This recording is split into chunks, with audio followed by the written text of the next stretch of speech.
2 Chronicles 1. Solomon, son of David, established himself firmly over his kingdom, for the Lord his God was with him and made him exceedingly great.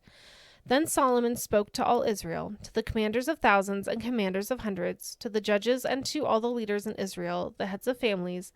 And Solomon and the whole assembly went to the high place at Gibeon, for God's tent of meeting was there, which Moses, the Lord's servant, had made in the wilderness. Now David had brought up the ark of God from Kiriath-jearim to the place he had prepared for it, because he had pitched a tent for it in Jerusalem. But the bronze altar that Bezalel, son of Uri, the son of Hur, had made was in Gibeon in front of the tabernacle of the Lord. So Solomon and the assembly inquired of him there.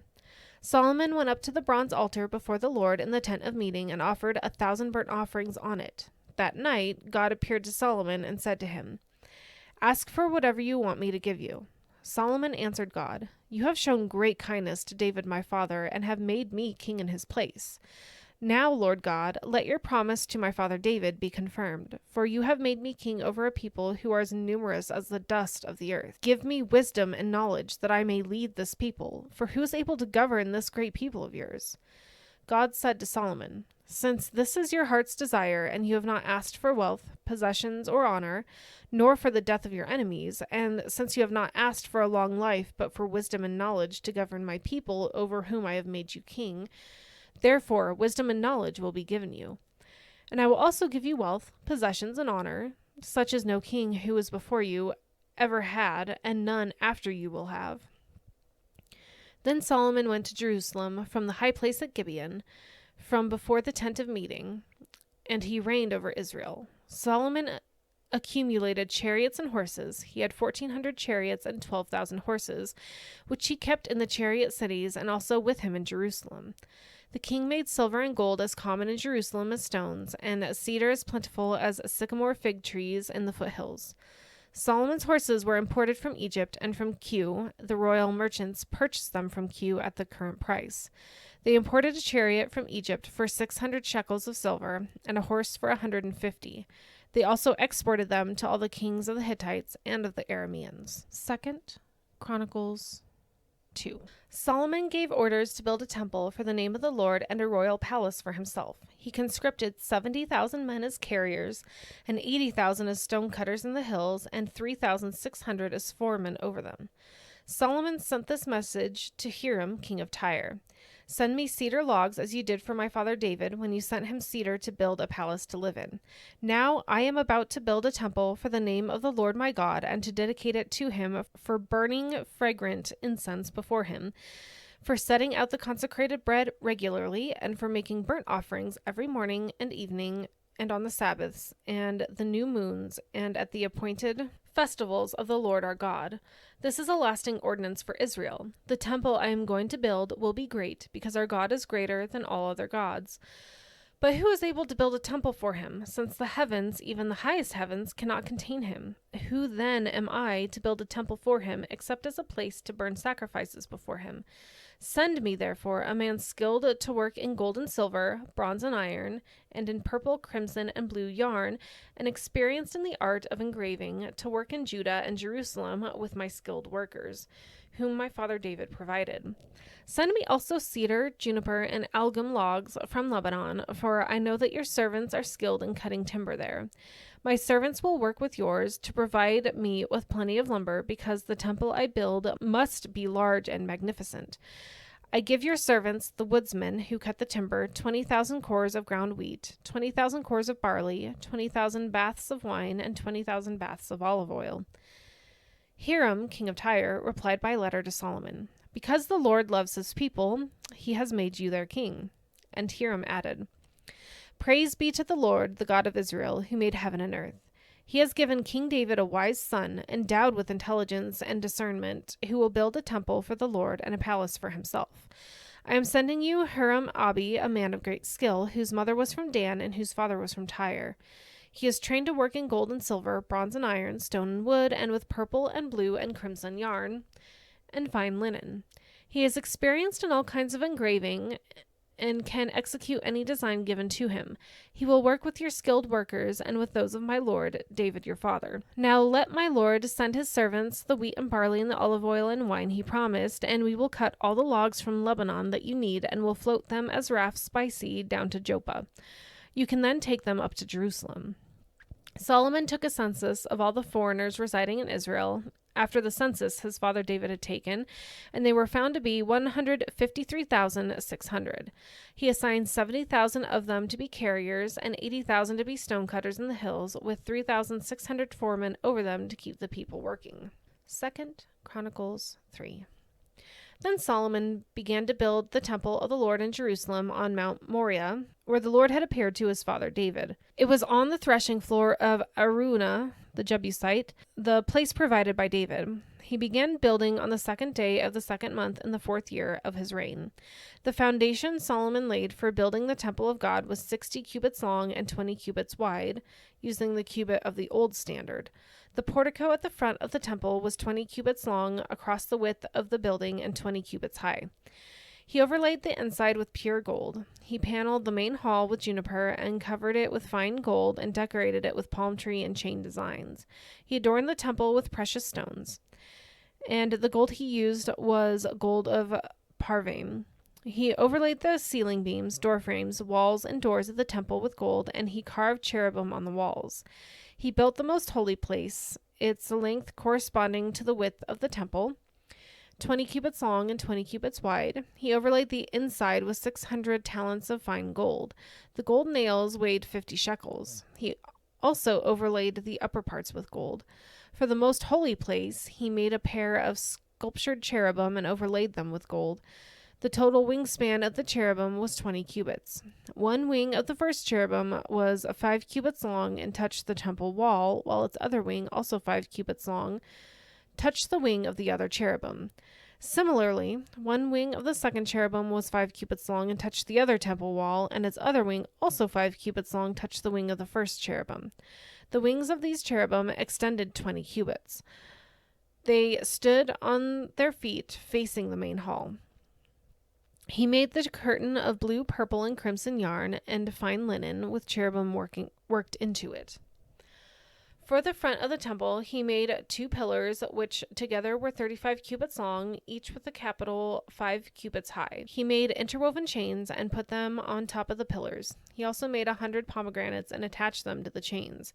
He erected the pillars in front of the temple, one to the south and one to the north. The one to the south he named Jachin, and the one to the north Boaz. 2 Chronicles 4.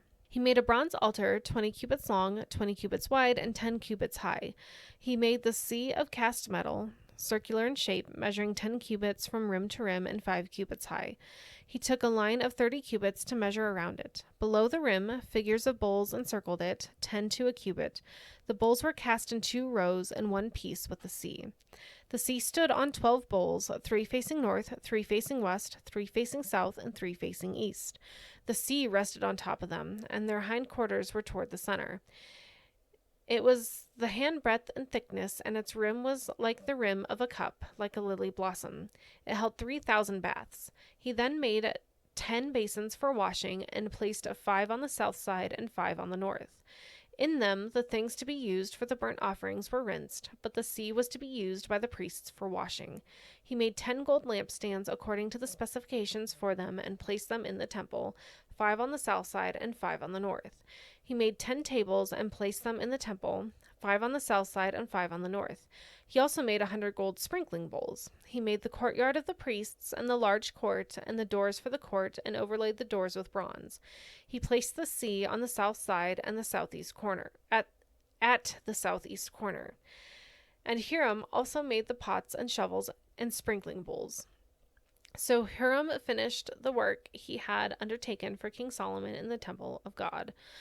The 2 pillars, the 2 bowl-shaped capitals on top of the pillars, the 2 sets of network decorating the 2 bowl-shaped capitals on top of the pillars, the 400 pomegranates for the 2 sets of network, 2 rows of pomegranates for each network decorating the bowl-shaped capitals on top of the pillars, the stands with their basins, the sea and the 12 bowls under it, the pots, shovels, meat forks, and all related articles.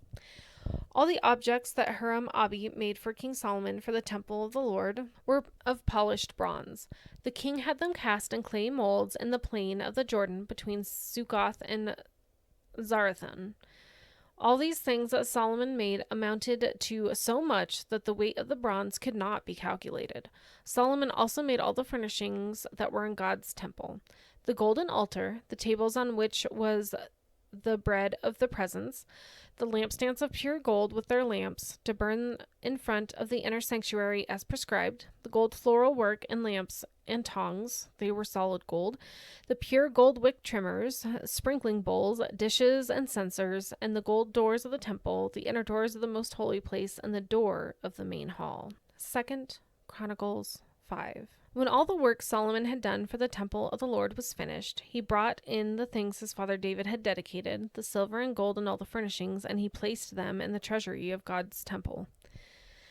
Then Solomon summoned to Jerusalem the elders of Israel, all the heads of the tribes and the chiefs of the Israelite families, to bring up the ark of the Lord's covenant from Zion, the city of David. And all the Israelites came together to the king at the time of the festival in the 7th month. When all the elders of Israel had arrived, the Levites took up the ark, and they brought up the ark in the tent of meeting and all the sacred furnishings in it. The Levitical priests carried them up, and King Solomon and the entire assembly of Israel that had gathered about him were before the ark, sacrificing so many sheep and cattle that they could not be recorded or counted. The priests then brought the ark of the Lord's covenant to its place in the inner sanctuary of the temple, the most holy place, and put it beneath the wings of the cherubim. The cherubim spread their wings over the place of the ark and covered the ark and its carrying poles. These poles were so long that their ends, extending from the ark, could be seen from the front of the inner sanctuary, but not from outside the holy place, and they are still there today. There was nothing in the ark except the 2 tablets that Moses had placed in it at Horeb, where the Lord made a covenant with the Israelites after they came out of Egypt. The priests then withdrew from the holy place. All the priests who were there had consecrated themselves regardless of their divisions. All the Levites who were musicians, Asaph, Heman, Jeduthun, and their sons and relatives, stood on the east side of the altar, dressed in fine linen and playing cymbals, harps, and lyres. They were accompanied by 120 priests sounding trumpets. The trumpeters and musicians joined in unison to give praise and thanks to the Lord. Accompanied by trumpets, cymbals, and other instruments, the singers raised their voices in praise to the Lord and sang, "He is good, his love endures forever."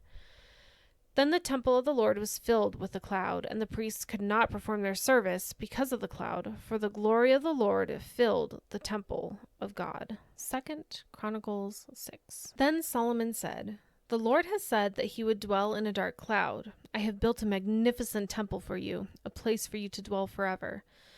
While the whole assembly of Israel was standing there, the king turned around and blessed them. Then he said, "Praise be to the Lord, the God of Israel, who with his hands has fulfilled what he promised with his mouth to my father David. For he said, 'Since the day I brought my people out of Egypt, I have not chosen a city in any tribe of Israel to have a temple built so that my name might be there, nor have I chosen anyone to be ruler over my people Israel. But now I have chosen Jerusalem for my name to be there, and I have chosen David to rule my people Israel.' My father David had it in his heart to build a temple for the name of the Lord, the God of Israel. But the Lord said to my father David, 'You did well to have it in your heart to build a temple for my name. Nevertheless, you are not the one to build the temple, but your son, your own flesh and blood. He is the one who will build the temple for my name.' The Lord has kept the promise he made. I have succeeded David, my father, and now I sit on the throne of Israel, just as the Lord promised, and I have built the temple for the name of the Lord, the God of Israel. There I have placed the ark, in which is the covenant of the Lord that he made with the people Israel." Then Solomon stood before the altar of the Lord in front of the whole assembly of Israel and spread out his hands. Now he had made a bronze platform, 5 cubits long, 5 cubits wide, and 3 cubits high, and had placed it in the center of the outer court. He stood on the platform and then knelt down before the whole assembly of Israel and spread out his hands toward heaven. He said, "Lord, the God of Israel, there is no God like you in heaven or on earth. You who keep your covenant and love with your servants, who continue wholeheartedly in your way. You have kept your promise to your servant David my father. With your mouth you have promised, and with your hand you have fulfilled it, as it is today. Now, Lord, the God of Israel, keep for your servant David, my father, the promises you made to him when you said, You shall never fail to have a successor to sit before me on the throne of Israel, if only your descendants are careful in all they do to walk before me according to my law as you have done.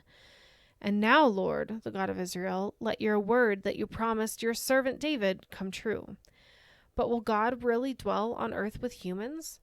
The heavens, even the highest heavens, cannot contain you. How much less this temple I have built? Yet, Lord my God, give attention to your servant's prayer and his plea for mercy. Hear the cry and the prayer that your servant is praying in your presence.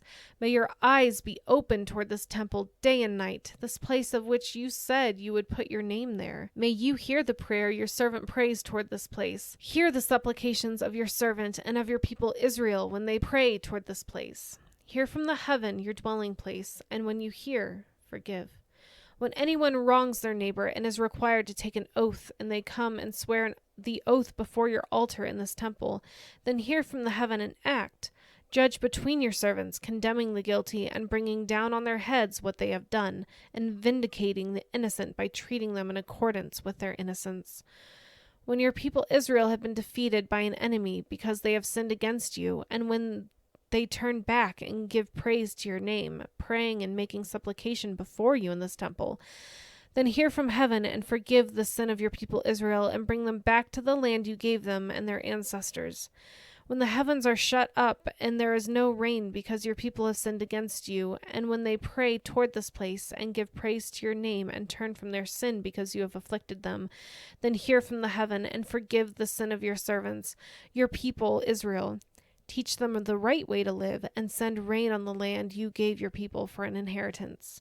When famine or plague comes to the land, or blight or mildew, locusts or grasshoppers, or when enemies besiege them in any of their cities, whatever disaster or disease may come, and when a prayer or plea is made by anyone among your people Israel, being aware of their afflictions and pains, and spreading out their hands toward the temple, then hear from heaven your dwelling place.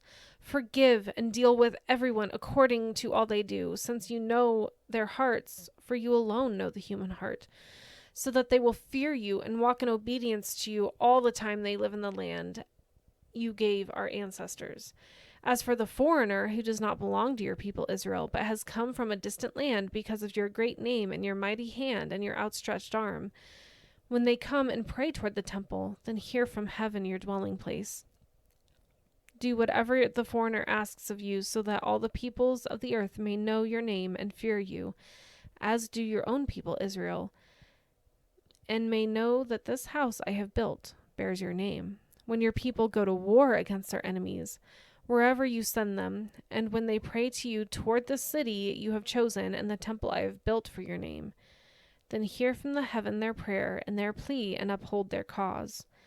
When they sin against you, for there is no one who does not sin, and you become angry with them and give them over to the enemy, who takes them captive to a land far away or near, and if they have a change of heart in the land where they are held captive, and repent and plead with you in the land of their captivity, and say, We have sinned, we have done wrong, and acted wickedly, and if they turn back to you with all their heart and soul in the land of their captivity where they were taken, and pray toward the land you gave their ancestors, toward the city you have chosen, and toward the temple I have built for your name, then from heaven, your dwelling place, hear their prayer and their pleas, and uphold their cause, and forgive your people who have sinned against you. Now, my God, may your eyes be open and your ears attentive to the prayers offered in this place. Now arise, Lord God, and come to your resting place, you and the ark of your might. May your priests, Lord God, be clothed with salvation. May your faithful people rejoice in your goodness. Lord God, do not reject your anointed one. Remember the great love you promised to David, your servant. 2 Chronicles 7. When Solomon finished praying, fire came down from heaven and consumed the burnt offering and the sacrifices, and the glory of God filled the temple. The priests could not enter the temple of the Lord because the glory of the Lord filled it. When all the Israelites saw the fire coming down and the glory of the Lord above the temple, they knelt on the pavement with their faces to the ground, and they worshipped and gave thanks to the Lord, saying, "He is good, his love endures forever." Then the king and all the people offered sacrifices before the Lord. And King Solomon offered a sacrifice of 22,000 head of cattle and 120,000 sheep and goats. So the king and all the people dedicated the temple of God. The priests took their positions, as did the Levites, with the Lord's musical instruments, which King David had made for praising the Lord, and which were used when he gave thanks, saying, "His love endures forever." Opposite the Levites, the priests blew their trumpets, and all the Israelites were standing. Solomon consecrated the middle part of the courtyard in front of the temple of the Lord, and there he offered burnt offerings and the fat of the fellowship offerings, because the bronze altar he had made could not hold the burnt offerings, the grain offerings, and the fat portions. So Solomon observed the festival at that time for 7 days, and all Israel with him, a vast assembly, people from Lebo Hamath to the Wadi of Egypt. On the 8th day they held an assembly, for they had celebrated the dedication of the altar for 7 days and the festival for 7 days more. On the 23rd day of the 7th month he sent the people to their homes, joyful and glad in heart, for the good things the Lord had done for David and Solomon and for his people Israel. When Solomon had finished the temple of the Lord and the royal palace, and had succeeded in carrying out all he had in mind to do in the temple of the Lord and in his own palace, the Lord appeared to him at night and said, "I have heard your prayer and have chosen this place for myself as a temple for sacrifices. When I shut up the heavens so that there is no rain, or command locusts to devour the land, or send plague among my people, if my people who are called by my name will humble themselves and pray and seek my face and turn from their wicked ways, then I will hear from heaven, and I will forgive their sin and will heal their land. Now my eyes will be open and my ears attentive to the prayers offered in this place. I have chosen and consecrated this temple so that my name may be there forever. My eyes and my heart will always be there. As for you, if you walk before me faithfully as David your father did, and do all I command, and observe my decrees and laws, I will establish your royal throne as I covenanted with David your father when I said, 'You shall never fail to have a successor to rule over Israel.' But if you turn away and forsake the decrees and commands I have given you, and go off to serve other gods and worship them, then I will uproot Israel from my land, which I have given them, and will reject this temple I have consecrated for my name. I will make it a byword and an object of ridicule among all peoples. This temple will become a heap of rubble. All who pass by will be appalled and say, 'Why has the Lord done such a thing to this land and to this temple?' People will answer, 'Because they have forsaken the Lord, the God of their ancestors, who brought them out of Egypt, and have embraced other gods, worshipping and serving them. That is why he brought all this disaster on them.'" 2 Chronicles 8. At the end of 20 years, during which Solomon built the temple of the Lord and his own palace, Solomon rebuilt the villages that Hiram had given him, and settled Israelites in them. Solomon then went to Hamath Zobah and captured it. He also built up Tadmor in the desert, and all the store cities he had built in Hamath. He rebuilt Upper Beth Horon and Lower Beth Horon as fortified cities with walls and with gates and bars, as well as Baalath and all his store cities, and all the cities for his chariots and for his horses, whatever he desired to build in Jerusalem, in Lebanon, and throughout all the territory he ruled. There were still people left from the Hittites, Amorites, Perizzites, Hivites, and Jebusites. These people were not Israelites. Solomon conscripted the descendants of all these people remaining in the land, whom the Israelites had not destroyed, to serve as slave labor, as it is to this day. But Solomon did not make slaves of the Israelites for his work.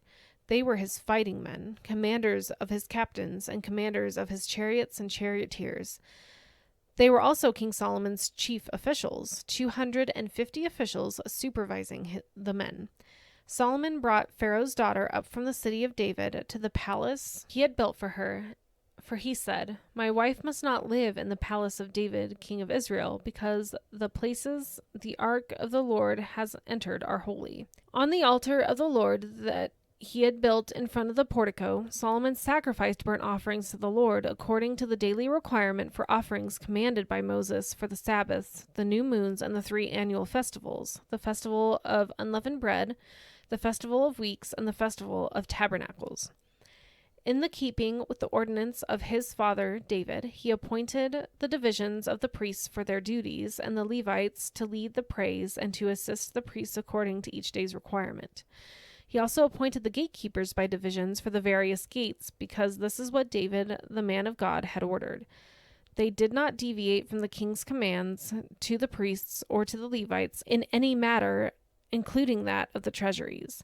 All Solomon's work was carried out from the day the foundation of the temple of the Lord was laid until its completion.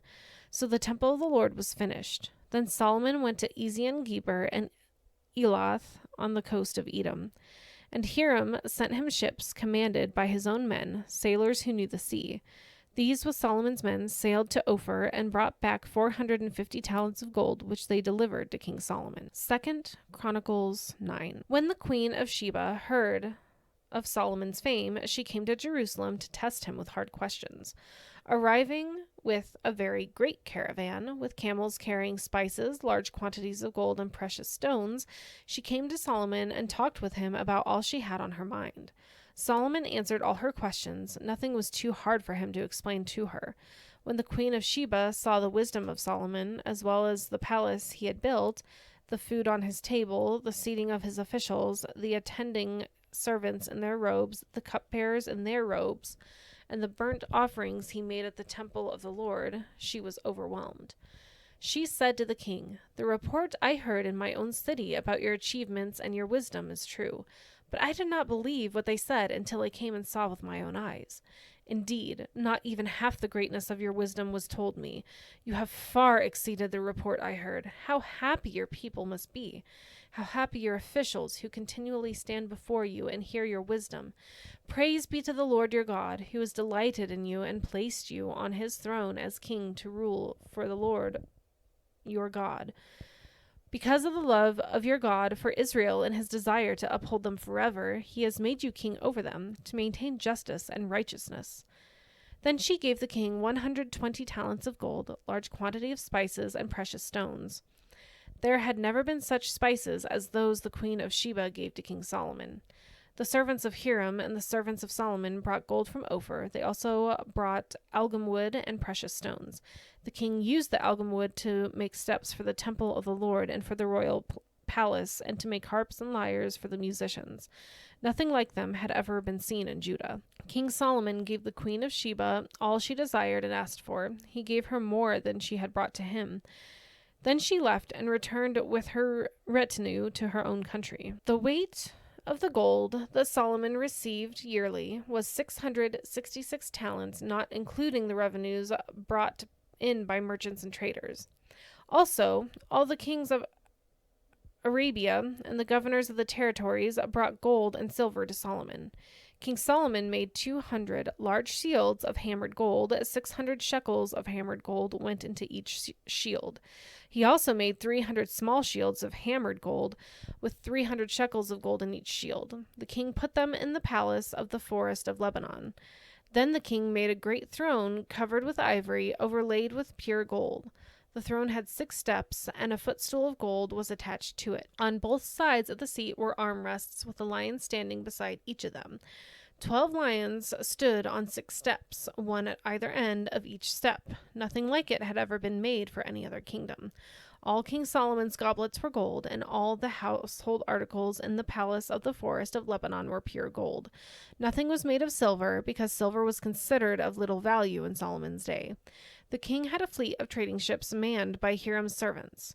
Once every 3 years it returned, carrying gold, silver, and ivory, and apes and baboons. King Solomon was greater in riches and wisdom than all the other kings of the earth. All the kings of the earth sought audience with Solomon to hear the wisdom God had put in his heart. Year after year, everyone who came brought a gift, articles of silver and gold, and robes, weapons, and spices, and horses and mules. Solomon had 4,000 stalls for horses and chariots, and 12,000 horses, which he kept in the chariot cities and also with him in Jerusalem. He ruled over all the kings from the Euphrates River to the land of the Philistines, as far as the border of Egypt. The king made silver as common in Jerusalem as stones, and cedar as plentiful as sycamore fig trees in the foothills. Solomon's horses were imported from Egypt and from all other countries. As for the other events of Solomon's reign, from beginning to end, are they not written in the records of Nathan the prophet, and the prophecy of Ahijah the Shilonite, and in the visions of Iddo the seer concerning Jeroboam son of Nebat? Solomon reigned in Jerusalem over all Israel 40 years. Then he rested with his ancestors and was buried in the city of David his father, and Rehoboam his son succeeded him as king. 2 Chronicles 10. Rehoboam went to Shechem, for all Israel had gone there to make him king. When Jeroboam son of Nebat heard this, he was in Egypt where he had fled from King Solomon, he returned to Egypt. So they sent for Jeroboam, and he and all Israel went to Rehoboam and said to him, "Your father put a heavy yoke on us, but now lighten the harsh labor and the heavy yoke he put on us, and we will serve you." Rehoboam answered, "Come back to me in 3 days." So the people went away. Then King Rehoboam consulted the elders who had served his father Solomon during his lifetime. "How would you advise me to answer these people?" he asked. They replied, "If you will be kind to these people and please them and give them a favorable answer, they will always be your servants." But Rehoboam rejected the advice the elders gave him and consulted the young men who had grown up with him and were serving him. He asked them, "What is your advice? How should we answer these people who say to me, 'Lighten the yoke your father put on us'?" The young men who had grown up with him replied, "The people have said to you, 'Your father put a heavy yoke on us, but make our yoke lighter.' Now tell them, 'My little finger is thicker than my father's waist. My father laid on you a heavy yoke. I will make it even heavier. My father scourged you with whips. I will scourge you with scorpions." 3 days later, Jeroboam and all the people returned to Rehoboam, as the king had said, "Come back to me in 3 days." The king answered them harshly, rejecting the advice of the elders. He followed the advice of the young men and said, "My father made your yoke heavy, I will make it even heavier. My father scourged you with whips, I will scourge you with scorpions." So the king did not listen to the people, for this turn of events was from God to fulfill the word the Lord had spoken to Jeroboam son of Nebat through Ahijah the Shilonite. When all Israel saw that the king refused to listen to them, they answered the king, "What share do we have in David? What part in Jesse's son? To your tents, Israel. Look after your own house, David." So all the Israelites went home. But as for the Israelites who were living in the towns of Judah, Rehoboam still ruled over them. King Rehoboam sent out to Adoniram, who was in charge of forced labor, but the Israelites stoned him to death. King Rehoboam, however, managed to get into his chariot and escape to Jerusalem. So Israel has been in rebellion against the house of David to this day. 2 Chronicles 11. When Rehoboam arrived in Jerusalem, he mustered Judah and Benjamin, 180,000 able young men, to go to war against Israel and to regain the kingdom for Rehoboam. But this word of the Lord came to Shemaiah, the man of God. "Say to Rehoboam, son of Solomon, king of Judah, and to all Israel in Judah and Benjamin, this is what the Lord says. Do not go up to fight against your fellow Israelites. Go home, every one of you, for this is my doing."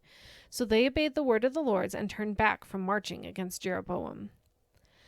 Rehoboam lived in Jerusalem and built up towns for defense in Judah: Bethlehem, Etam, Tekoa, Beth-zur, Soko, Adullam, Gath, Marisha, Ziph, Adoraim, Lachish, Azekah, Zorah, Ajalon, and Hebron. These were fortified cities in Judah and Benjamin. He strengthened their defenses and put commanders in them with supplies of food, olive oil, and wine. He put shields and spears in all the cities and made them very strong. So Judah and Benjamin were his. The priests and Levites from all their districts throughout Israel sided with him. The Levites even abandoned their pasture lands and property and came to Judah and Jerusalem because Jeroboam and his sons had rejected them as priests of the Lord when he appointed his own priests for the high places and for the goat and calf idols he had made. Those from every tribe of Israel who set their hearts on seeking the Lord, the God of Israel, followed the Levites to Jerusalem to offer sacrifices to the Lord, the God of their ancestors. They strengthened the kingdom of Judah and supported Rehoboam, son of Solomon, 3 years, following the ways of David and Solomon during this time. Rehoboam married Mahalath, who was daughter of David's son, Jeremoth, and of Abihail, the daughter of Jesse's son, Eliab. She bore him sons, Jeush, Shemariah, and Zaham. Then he married Maacah, daughter of Absalom, who bore him Abijah, Attai, Ziza, and Shelomith. Rehoboam loved Maacah, daughter of Absalom, more than any of his other wives and concubines. In all, he had 18 wives and 60 concubines, 28 sons and 60 daughters. Rehoboam appointed Abijah, son of Maacah, as crown prince among his brothers, in order to make him king. He acted wisely, dispersing some of his sons throughout the districts of Judah and Benjamin, and to all the fortified cities. He gave them abundant provisions, and took many wives for them. 2 Chronicles 12. After Rehoboam's position as king was established and he had become strong, he and all Israel with him abandoned the law of the Lord. Because they had been unfaithful to the Lord, Shishak, king of Egypt, attacked Jerusalem in the 5th year of King Rehoboam. With 1,200 chariots and 60,000 horsemen, and the innumerable troops of Libyans, Sukites, and Cushites that came with him from Egypt, he captured the fortified cities of Judah and came as far as Jerusalem. Then the prophet of Shemiah came to Rehoboam and to the leaders of Judah who had assembled in Jerusalem for fear of Shishak, and he said to them, "This is what the Lord says, you have abandoned me, therefore I now abandon you to Shishak." The leaders of Israel and the king humbled themselves and said, "The Lord is just." When the Lord saw that they humbled themselves, this word of the Lord came to Shemaiah: "Since they have humbled themselves, I will not destroy them, but will soon give them deliverance. My wrath will not be poured out on Jerusalem through Shishak. They will, however, become subject to him, so that they may learn the difference between serving me and serving the kings of other lands." When Shishak, king of Egypt, attacked Jerusalem, he carried off the treasures of the temple of the Lord and the treasures of the royal palace. He took everything, including the gold shields Solomon had made. So King Rehoboam made bronze shields to replace them and assigned these to the commanders of the guard on duty at the entrance of the royal palace. Whenever the king went to the Lord's temple, the guards went with him, bearing the shields, and afterward they returned them to the guard room. Because Rehoboam humbled himself, the Lord's anger turned from him, and he was not totally destroyed. Indeed, there was some good in Judah. King Rehoboam established himself firmly in Jerusalem and continued as king. He was 41 years old when he became king, and he reigned 17 years in Jerusalem, the city the Lord had chosen out of all the tribes of Israel in which to put his name. His mother's name was Naamah. She was an Ammonite. He did evil because he had not set his heart on seeking the Lord. As for the events of Rehoboam's reign from beginning to end, are they not written in the records of Shemaiah the prophet and of Iddo the seer that deal with genealogies? There was continual warfare between Rehoboam and Jeroboam. Rehoboam rested with his ancestors and was buried in the city of David, and Abijah his son succeeded him as king. 2 Chronicles 13. In the 18th year of the reign of Jeroboam, Abijah became king of Judah, and he reigned in Jerusalem 3 years. His mother name was Maacah, a daughter of Uriel of Geba. There was war between Abijah and Jeroboam. Abijah went into battle with an army of 400,000 able fighting men, and Jeroboam drew up a battle line against him with 800,000 able troops. Abijah stood on Mount Zemaraim in the hill country of Ephraim and said, "Jeroboam and all Israel, listen to me. Don't you know that the Lord, the God of Israel, has given the kingship of Israel to David and his descendants forever by covenant of salt? Yet Jeroboam, son of Nebat, an official of Solomon, son of David, rebelled against his master. Some worthless scoundrels gathered around him and opposed Rehoboam, son of Solomon, when he was young and indecisive and not strong enough to resist them. And now you plan to resist the kingdom of the Lord, which is in the hand of David's descendants. You are indeed a vast army, and have with you the golden calves that Jeroboam made to be your gods. But didn't you drive out the priests of the Lord, the sons of Aaron and the Levites, and make the priests of your own as the people peoples of other lands do?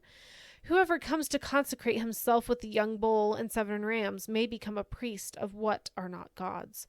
As for us, the Lord is our God, and we have not forsaken him. The priests who serve the Lord are sons of Aaron, and the Levites assist them.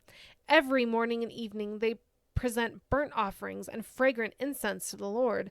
They set out the bread on the ceremonially clean table and light the lamps on the gold lampstand every evening. We are observing the requirements of the Lord our God, but you have forsaken him. God is with us. He is our leader. His priests with their trumpets will sound the battle cry against you. People of Israel, do not fight against the Lord, the God of your ancestors, for you will not succeed. Now Jeroboam had sent troops around to the rear, so that while he was in front of Judah, the ambush was behind them. Judah turned and saw that they were being attacked at both front and rear. Then they cried out to the Lord. The priests blew their trumpets, and the men of Judah raised the battle cry. At the sound of their battle cry, God routed Jeroboam and all Israel before Abijah and Judah. The Israelites fled before Judah, and God delivered them into their hands. Abijah and his troops inflicted heavy losses on them, so that there were 500,000 casualties among Israel's able men. The Israelites were subdued on that occasion, and the people of Judah were victorious because they relied on the Lord, the God of their ancestors. Abijah pursued Jeroboam and took from him the towns of Bethel, Jeshanah, and Ephron, with their surrounding villages. Jeroboam did not regain power during the time of Abijah, and the Lord struck him down, and he died. But Abijah grew in strength. He married 14 wives and had 22 sons and 16 daughters. The other events of Abijah's reign, what he did and what he said, are written in the annotations of the prophet Iddo. 2 Chronicles 14. And Abijah rested with his ancestors and was buried in the city of David.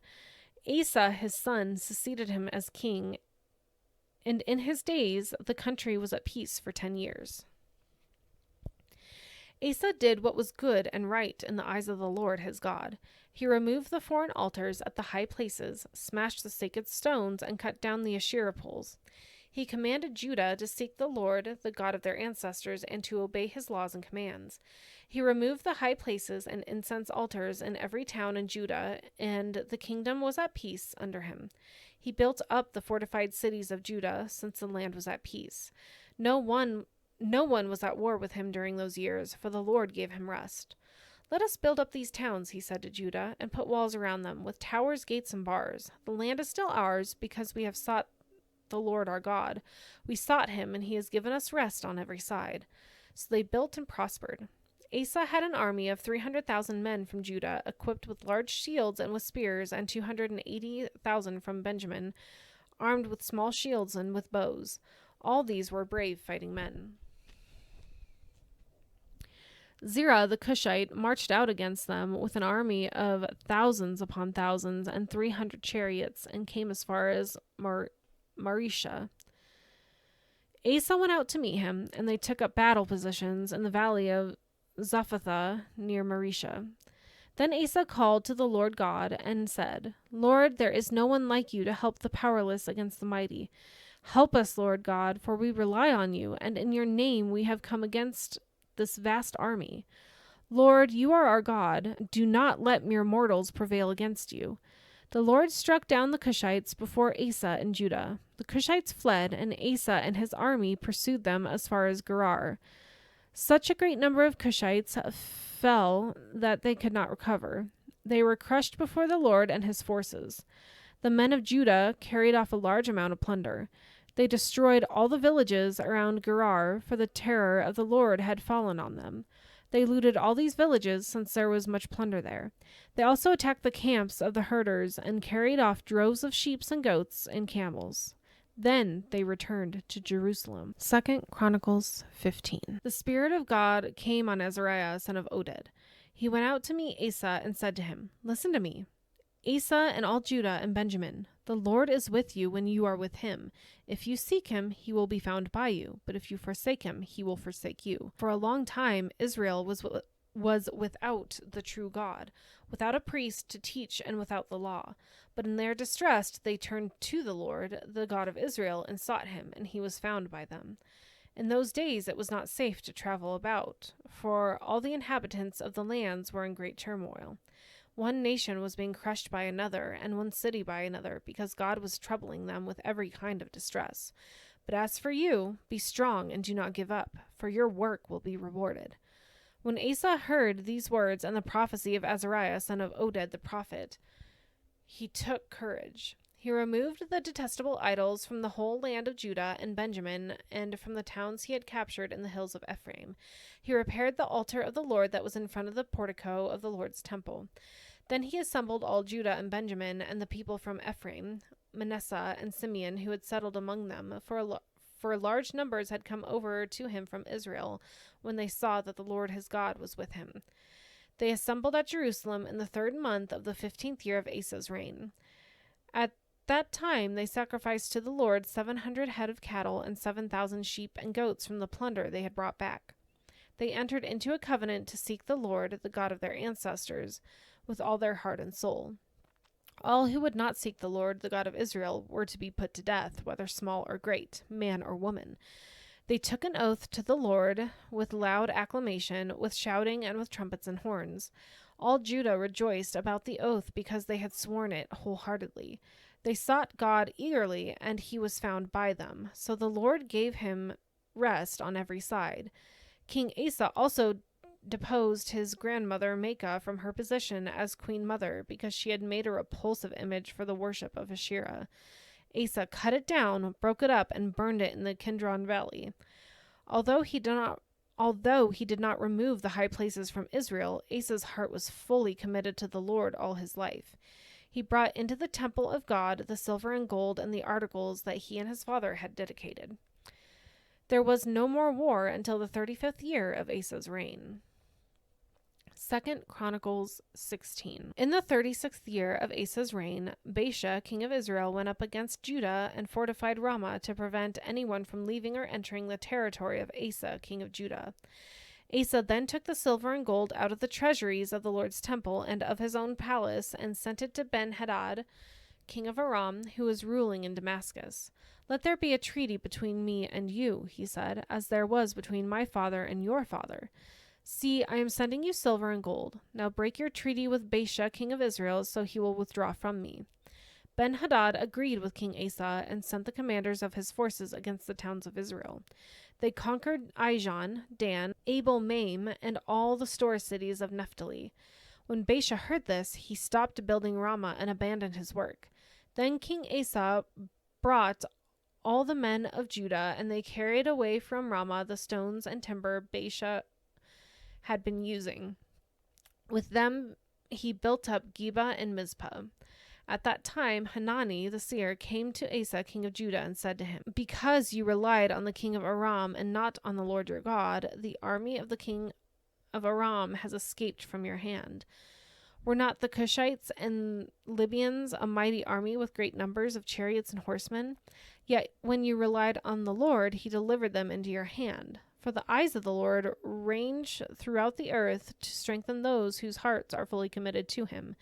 You have done a foolish thing, and from now on you will be at war." Asa was angry with the seer because of this. He was so enraged that he put him in prison. At the same time, Asa brutally oppressed some of the people. The events of Asa's reign, from beginning to end, are written in the book of the kings of Judah and Israel. In the 39th year of his reign, Asa was afflicted with a disease in his feet.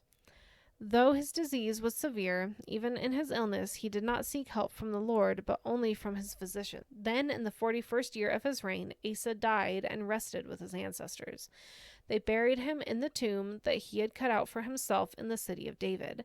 They laid him on a bier covered with spices and various blended perfumes, and they made a huge fire in his honor. 2 Chronicles 17. Jehoshaphat, his son, succeeded him as king and strengthened himself against Israel. He stationed troops in all the fortified cities of Judah and put garrisons in Judah and in the towns of Ephraim that his father Asa had captured. The Lord was with Jehoshaphat because he followed the ways of his father David before him. He did not consult the Baals, but sought the God of his father and followed his commands rather than the practice. The Lord established the kingdom under his control, and all Judah brought gifts to Jehoshaphat, so that he had great wealth and honor. His heart was devoted to the ways of the Lord. Furthermore, he removed the high places and the Asherah poles from Judah. In the 3rd year of his reign, he sent his officials, Ben-Hail, Obadiah, Zechariah, Nathanael, and Micaiah, to teach in the towns of Judah. With them were certain Levites, Shemaiah, Nethaniah, Zebadiah, Ashel, Shemiramoth, Jehonathan, Adonijah, Tobijah, and Tob-Adonijah, and the priests Elishama and Jehoram. They taught throughout Judah, taking with them the book of the law of the Lord. They went around to the towns of Judah and taught the people. The fear of the Lord fell on all the kingdoms of the land surrounding Judah, so that they did not go to war against Jehoshaphat. Some Philistines brought Jehoshaphat gifts and silver as tribute, and the Arabs brought him flocks, 7,700 rams and 7,700 goats. Jehoshaphat became more and more powerful. He built forts and store cities in Judah and had large supplies in the towns of Judah. He also kept experienced fighting men in Jerusalem. Their enrollment by families was as follows. From Judah, commanders of units of 1,000. Adnah the commander with 300,000 fighting men. Next, Jehonahan the commander with 280,000. Next, Amasiah, son of Zichri, who volunteered himself for the service of the Lord with 200,000. From Benjamin, Eliada, a valiant soldier with 200,000 men armed with bows and shields. Next, Jehozabad with 180,000 men armed for battle. These were the men who served the king, besides those he stationed in the fortified cities throughout Judah.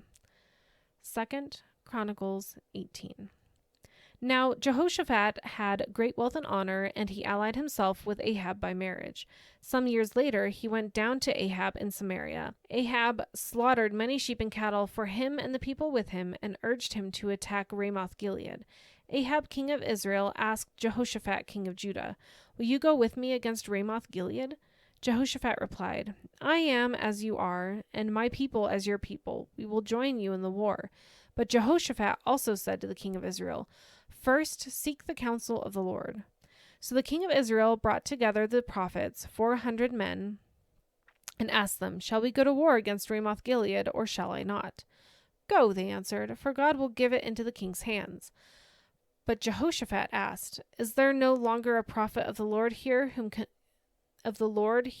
we can inquire of?" The king of Israel answered Jehoshaphat, "There is still one prophet through whom we can inquire of the Lord, but I hate him because he never prophesies anything good about me, but always bad. He is Micaiah, son of Imlah." "The king should not say such a thing," Jehoshaphat replied. So the king of Israel called one of his officials and said, "Bring Micaiah, son of Imlah, at once." Dressed in their royal robes, the king of Israel and Jehoshaphat, king of Judah, were sitting on their thrones at the threshing floor by the entrance of the gate of Samaria, with all the prophets prophesying before them. Now Zedekiah, son of Kenana, had made iron horns, and he declared, "This is what the Lord said, with these you will gore the Arameans until they are destroyed." All the other prophets were prophesying the same thing. "Attack Ramoth-Gilead and be victorious," they said, "for the Lord will give it into the king's hand." The messenger who had gone to summon Micaiah said to him, "Look, the other prophets without exception are predicting success for the king. Let your word agree with theirs and speak favorably." But Micaiah said, "As surely as the Lord lives, I can tell him only what my God says." When he arrived, the king asked him, "Micaiah, shall we go to war against Ramoth-Gilead, or shall I not?" "Attack and be victorious," he answered, "for they will be given into your hand." The king said to him, "How many times must I make you swear to tell me nothing but the truth in the name of the Lord?" Then Micaiah answered, "I saw all Israel scattered on the hills like sheep without a shepherd. And the Lord said, 'These people have no master. Let each one go home in peace.'" The king of Israel said to Jehoshaphat, "Didn't I tell you that he never prophesies anything good about me, but only bad?" Micaiah continued, "Therefore, hear the word of the Lord. I saw the Lord sitting on his throne, with all the multitudes of heaven standing on his right and on his left. And the Lord said, Who will entice Ahab, king of Israel, into attacking Ramoth Gilead and going to his death there? One suggested this, and another that. Finally, a spirit came forward, stood before the Lord, and said, I will entice him. By what means? The Lord asked. I will go and be a deceiving spirit in the mouths of all his prophets, he said. You will succeed in enticing him, said the Lord. Go and do it. So now the Lord has put a deceiving spirit in the mouths of these prophets of yours. The Lord has decreed disaster for you. Then Zedekiah, son of Kenana, went up and slapped Micaiah in the face. Which way did the spirit from the Lord go when he went from me to speak to you? He asked. Micaiah replied, You will find out on the day you go to hide in an inner room. The king of Israel then ordered, Take Micaiah and send him back to Amon, the ruler of the city, and to Joash, the king's son, and say, This is what the king says. Put this fellow in prison and give him nothing but bread and water until I return safely. Micaiah declared, If you ever return safely, the Lord has not spoken through me. Then he added, Mark my words, all you people. So the king of Israel and Jehoshaphat, king of Judah, went up to Ramoth Gilead. The king of Israel said to Jehoshaphat, I will enter the battle in disguise, but you wear your royal robes. So the king of Israel disguised himself and went into battle. Now the king of Aram had ordered his chariot commanders, Do not fight with anyone, small or great, except the king of Israel. When the chariot commanders saw Jehoshaphat, they thought, This is the king of Israel. So they turned to attack him, but Jehoshaphat cried out, and the Lord helped him. God drew them away from him. For when the chariot commanders saw that he was not the king of Israel, they stopped pursuing him. But someone drew his bow at random and hit the king of Israel between the breastplate and the scale armor. The king told the chariot driver, Wheel round and get me out of this fighting. I've been wounded. All day long the battle raged, and the king of Israel propped himself up in his chariot facing the Arameans until evening. Then at sunset he died. 2 Chronicles 19. When Jehoshaphat, king of Judah, returned safely to his palace in Jerusalem, Jehu the seer, the son of Hanani, went out to meet him and said to the king, Should you help the wicked and love those who hate the Lord? Because of this, the wrath of the Lord is on you. There is, however, some good in you, for you have rid the land of the Asherah poles and have set your heart on seeking God. Jehoshaphat lived in Jerusalem, and he went out again among the people from Beersheba to the hill country of Ephraim and turned them back to the Lord, the God of their ancestors. He appointed judges in the land in each of the fortified cities of Judah.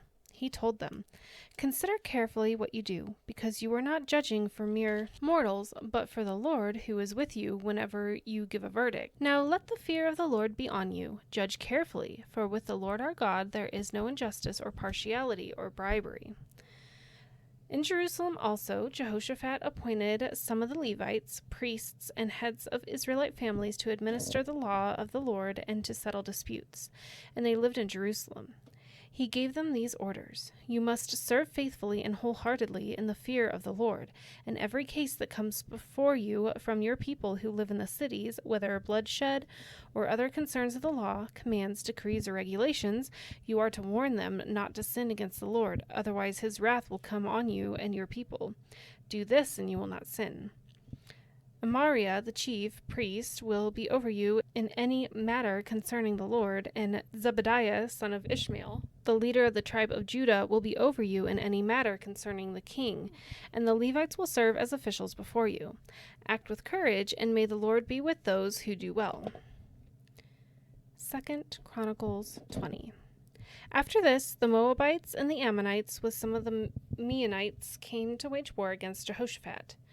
Some people came and told Jehoshaphat, A vast army is coming against you from Edom, from the other side of the Dead Sea. It is already in Hazezon Tamar, that is, En-Gedi.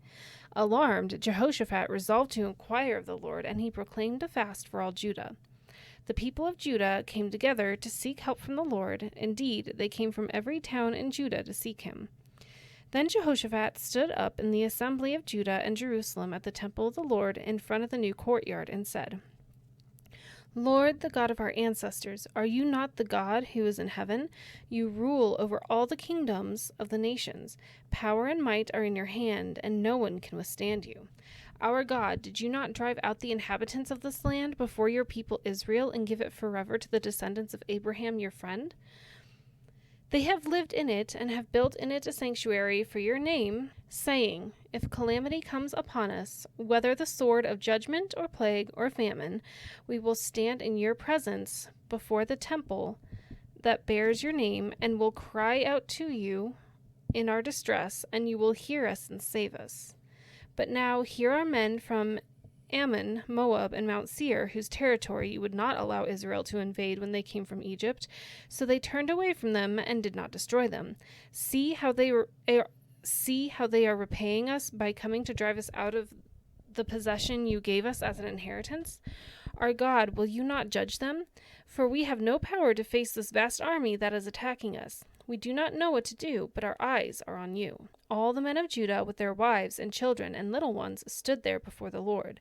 Then the Spirit of the Lord came on Jahaziel, son of Zechariah, the son of Benaiah, the son of Jeiel, the son of Mattaniah, a Levite, and descendant of Asaph, as he stood in the assembly. He said, listen, King Jehoshaphat, and all who live in Judah and Jerusalem. This is what the Lord says to you. Do not be afraid or discouraged because of this vast army, for the battle is not yours, but God's. Tomorrow march down against them. They will be climbing up by the pass of Ziz, and you will find them at the end of the gorge in the desert of Jeruel. You will not have to fight this battle. Take up your positions, stand firm, and see the deliverance the Lord will give you, Judah and Jerusalem. Do not be afraid, do not be discouraged. Go out to face them tomorrow, and the Lord will be with you. Jehoshaphat bowed down with his face to the ground, and all the people of Judah and Jerusalem fell down in worship before the Lord. Then some Levites from the Kohathites and Korahites stood up and praised the Lord, the God of Israel, with a very loud voice. Early in the morning they left for the desert of Tekoa. As they set out, Jehoshaphat stood and said, listen to me, Judah and people of Jerusalem. Have faith in the Lord your God, and you will be upheld. Have faith in his prophets, and you will be successful. After consulting the people, Jehoshaphat appointed men to sing to the Lord and to praise him for the splendor of his holiness, as they went out at the head of the army, saying, give thanks to the Lord, for his love endures forever. As they began to sing and praise, the Lord set ambushes against the men of Ammon and Moab and Mount Seir who were invading Judah, and they were defeated. The Ammonites and Moabites rose up against the men from Mount Seir to destroy and annihilate them. After they finished slaughtering the men from Seir, they helped to destroy one another. When the men of Judah came to the place that overlooks the desert and looked toward the vast army, they saw only dead bodies lying on the ground. No one had escaped. So Jehoshaphat and his men went to carry off their plunder, and they found among them a great amount of equipment and clothing, and also articles of value, more than they could take away. There was so much plunder that it took 3 days to collect it. On the 4th day, they assembled the valley of Barakah, where they praised the Lord. This is why it is called the Valley of Barakah to this day. Then, led by Jehoshaphat, all the men of Judah and Jerusalem returned joyfully to Jerusalem, for the Lord had given them cause to rejoice over their enemies.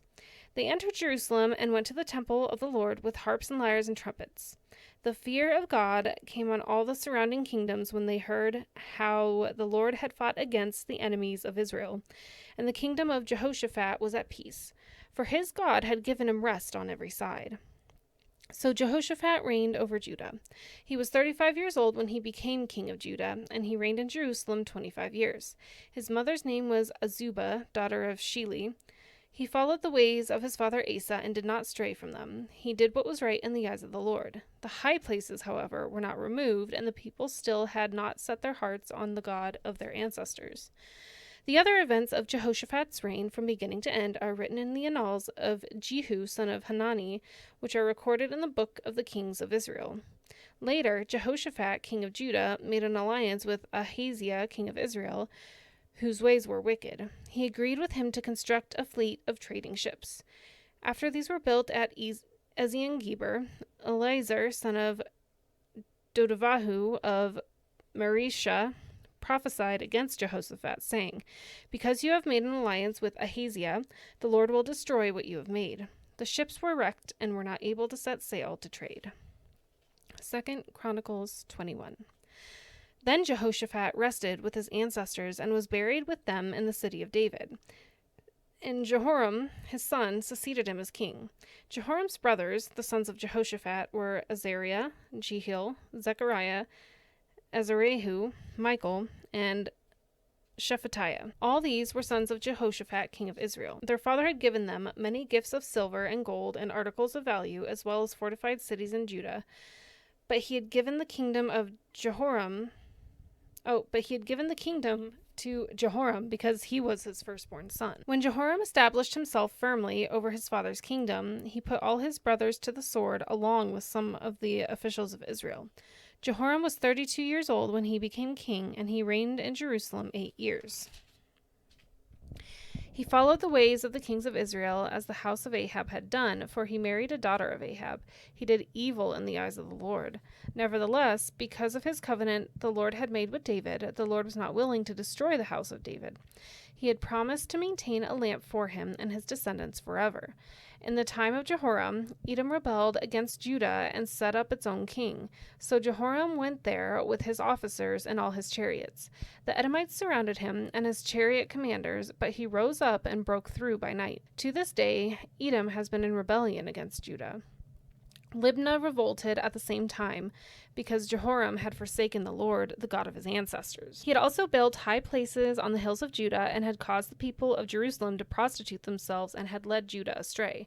Jehoram received a letter from Elijah the prophet, which said, "This is what the Lord, the God of your father David says. You have not followed the ways of your father Jehoshaphat or of Asa, king of Judah, but you have followed the ways of the kings of Israel, and you have led Judah and the people of Jerusalem to prostitute themselves, just as the house of Ahab did.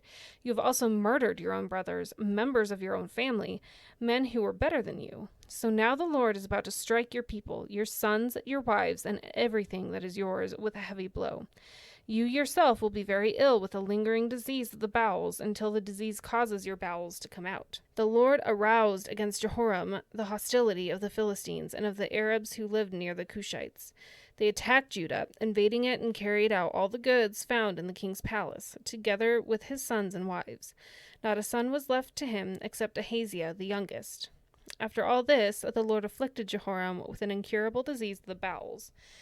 In the course of time, at the end of the 2nd year, his bowels came out because of the disease, and he died in great pain. His people made no funeral fire in his honor, as they had for his predecessors. Jehoram was 32 years old when he became king, and he reigned in Jerusalem 8 years. He passed away to no one's regret, and was buried in the city of David, but not in the tomb of kings. 2 Chronicles 22. The people of Jerusalem made Ahaziah, Jehoram's youngest son, king in his place, since the raiders who came with the Arabs into the camp had killed all the older sons. So Ahaziah, son of Jehoram, king of Judah, began to reign. Ahaziah was 22 years old when he became king, and he reigned in Jerusalem 1 year. His mother's name was Athaliah, a granddaughter of Omri. He, too, followed the ways of the house of Ahab, for his mother encouraged him to act wickedly. He did evil in the eyes of the Lord, as the house of Ahab had done, for after his father's death they became his advisers to his undoing. He also followed their counsel when he went to Joram, son of Ahab, king of Israel, to wage war against Hazael, king of Aram, at Ramoth-Gilead. The Arameans wounded Joram, so he returned to Jezreel to recover from the wounds they had inflicted on him at Ramoth in his battle with Hazael, king of Aram. Then Ahaziah, son of Jehoram, king of Judah, went down to Jezreel to see Joram, son of Ahab, because he had been wounded. Through Ahaziah's visit to Joram, God brought about Ahaziah's downfall. When Ahaziah arrived, he went out with Joram to meet Jehu, son of Nimshi, whom the Lord had anointed to destroy the house of Ahab. While Jehu was executing judgment on the house of Ahab, he found the officials of Judah and the sons of Ahaziah's relatives, who had been attending Ahaziah, and he killed them. He then went in search of Ahaziah, and his men captured him while he was hiding in Samaria. He was brought to Jehu and put to death. They buried him, for they said, "He was a son of Jehoshaphat, who sought the Lord with all his heart." So there was no one in the house of Ahaziah powerful enough to retain the kingdom. When Athaliah, the mother of Ahaziah, saw that her son was dead, she proceeded to destroy the whole royal family of the house of Judah. But Jehosheba, the daughter of King Jehoram, took Joash, son of Ahaziah, and stole him away from among the royal princes who were about to be murdered, and put him and his nurse in a bedroom. Because Jehosheba, the daughter of King Jehoram and wife of the priest of Jehoiada, was Ahaziah's sister, she hid the child from Athaliah so she could not kill him. He remained hidden with them in the temple of God for 6 years while Athaliah ruled the land. 2 Chronicles 23. In the 7th year, Jehoiada showed his strength. He made a covenant with the commanders of units of 100, Azariah, son of Jeroboam, Ishmael, son of Jehohanan, Azariah, son of Obed, Maaseiah, son of Adiah, and Elishaphat, son of Zichri. They went throughout Judah and gathered the Levites and the heads of the Israelite families from all the towns. When they came to Jerusalem, the whole assembly made a covenant with the king of the temple of God. Jehoiada said to them, "The king's son shall reign, as the Lord promised concerning the descendants of David. Now this is what you are to do. 1/3 of you priests and Levites who are going on duty to the Sabbath are to keep watch at the doors. 1/3 of you at the royal palace, and 1/3 at the foundation gate, and all the others are to be in the courtyards of the temple of the Lord. No one is to enter the temple of the Lord except the priests and Levites on duty. They may enter because they are consecrated, but all the others are to observe the Lord's command not to enter. The Levites are to station themselves around the king, each with weapon in hand. Anyone who enters the temple is to be put to death. Stay close to the king wherever he goes." The Levites and all the men of Judah did just as Jehoiada the priest ordered. Each one took his men, those who were going on duty on the Sabbath and those who were going off duty, for Jehoiada the priest had not released any of the divisions. Then he gave the commanders of units of 100 the spears and the large and small shields that had belonged to King David and that were in the temple of God. He stationed all the men, each with his weapon in his hand, around the king, near the altar and the temple, from the south side to the north side of the temple. Jehoiada and his sons brought out the king's son and put the crown on him. They presented him with a copy of the covenant and proclaimed him king. They anointed him and shouted, "Long live the king!" When Athaliah heard the noise of the people running and cheering the king, she went to them at the temple of the Lord. She looked, and there was the king standing by his pillar at the entrance. The officers and the trumpeters were beside the king, and all the people of the land were rejoicing and blowing trumpets, and musicians with their instruments were leading the praises. Then Athaliah tore her robes and shouted, "Treason! Treason!" Jehoiada the priest sent out the commanders of units of 100 who were in charge of the troops and said to them, "Bring her out between the ranks and put to the sword anyone who follows her." For the priest had said, "Do not put her to death at the temple of the Lord." So they seized her as she reached the entrance of the horse gate on the palace grounds, and there they put her to death. Jehoiada then made a covenant that he, the people, and the king would be the Lord's people. All the people went to the temple of Baal and tore it down. They smashed the altars and idols and killed Mattan, the priest of Baal, in front of the altars. Then Jehoiada placed the oversight of the temple of the Lord in the hands of the Levitical priests to whom David had made assignments in the temple, to present the burnt offerings of the Lord as written in the law of Moses with rejoicing and singing as David had ordered. He also stationed gatekeepers at the gates of the Lord's temple so that no one who was in any way unclean might enter. He took with him the commanders of hundreds, the nobles, the rulers of the people, and all the people of the land, and brought the king down from the temple of the Lord. They went into the palace through the upper gate and seated the king on the royal throne. All the people of the land rejoiced, and the city was calm, because Athaliah had been slain with the sword. 2 Chronicles 24. Joash was 7 years old when he became king, and he reigned in Jerusalem 40 years. His mother's name was Zibiah. She was from Beersheba. Joash did what was right in the eyes of the Lord all the years of Jehoiada the priest. Jehoiada chose 2 wives for him, and he had sons and daughters. Sometime later, Joash decided to restore the temple of the Lord. He called together the priests and Levites and said to them, "Go to the towns of Judah and collect the money due annually from all Israel to repair the temple of your God. Do it now." But the Levites did not act at once. Therefore the king summoned Jehoiada the chief priest and said to him, "Why haven't you required the Levites to bring in from Judah and Jerusalem the tax imposed by Moses, the servant of the Lord, and by the assembly of Israel for the tent of the covenant law?" Now the sons of that wicked woman Athaliah had broken into the temple of God and had used even its sacred objects for the Baal. At the king's command, a chest was made and placed outside at the gate of the temple of the Lord. A proclamation was then issued in Judah and Jerusalem that they should bring to the Lord the tax that Moses, the servant of God, had required of Israel in the wilderness. All the officials and all the people brought their contributions gladly, dropping them into the chest until it was full. Whenever the chest was brought in by the Levites to the king's officials, and they saw that there was a large amount of money, the royal secretary and the officer of the chief priest would come and empty the chest and carry it back to its place. They did this regularly and collected a great amount of money. The king and Jehoiada gave it to those who carried out the work required for the temple of the Lord. They hired masons and carpenters to restore the Lord's temple, and also workers in iron and bronze to repair the temple. The men in charge of the work were diligent, and the repairs progressed under them. They rebuilt the temple of God according to its original design and reinforced it. When they had finished, they brought the rest of the money to the king and Jehoiada, and with it were made articles for the Lord's temple, articles for the service and for the burnt offerings, and also dishes and other objects of gold and silver. As long as Jehoiada lived, burnt offerings were presented continually in the temple of the Lord. Now Jehoiada was old and full of years, and he died at the age of 130. He was buried with the kings of the city of David, because of the good he had done in Israel for God in his temple. After the death of Jehoiada, the officials of Judah came and paid homage to the king, and he listened to them. They abandoned the temple of the Lord, the God of their ancestors, and worshipped Asherah poles and idols. Because of their guilt, God's anger came on Judah and Jerusalem. Although the Lord sent prophets to the people to bring them back to him, and though they testified against them, they would not listen. Then the Spirit of God came on Zechariah, son of Jehoiada the priest. He stood before the people and said, "This is what God says. Why do you disobey the Lord's commands? You will not prosper. Because you have forsaken the Lord, he has forsaken you."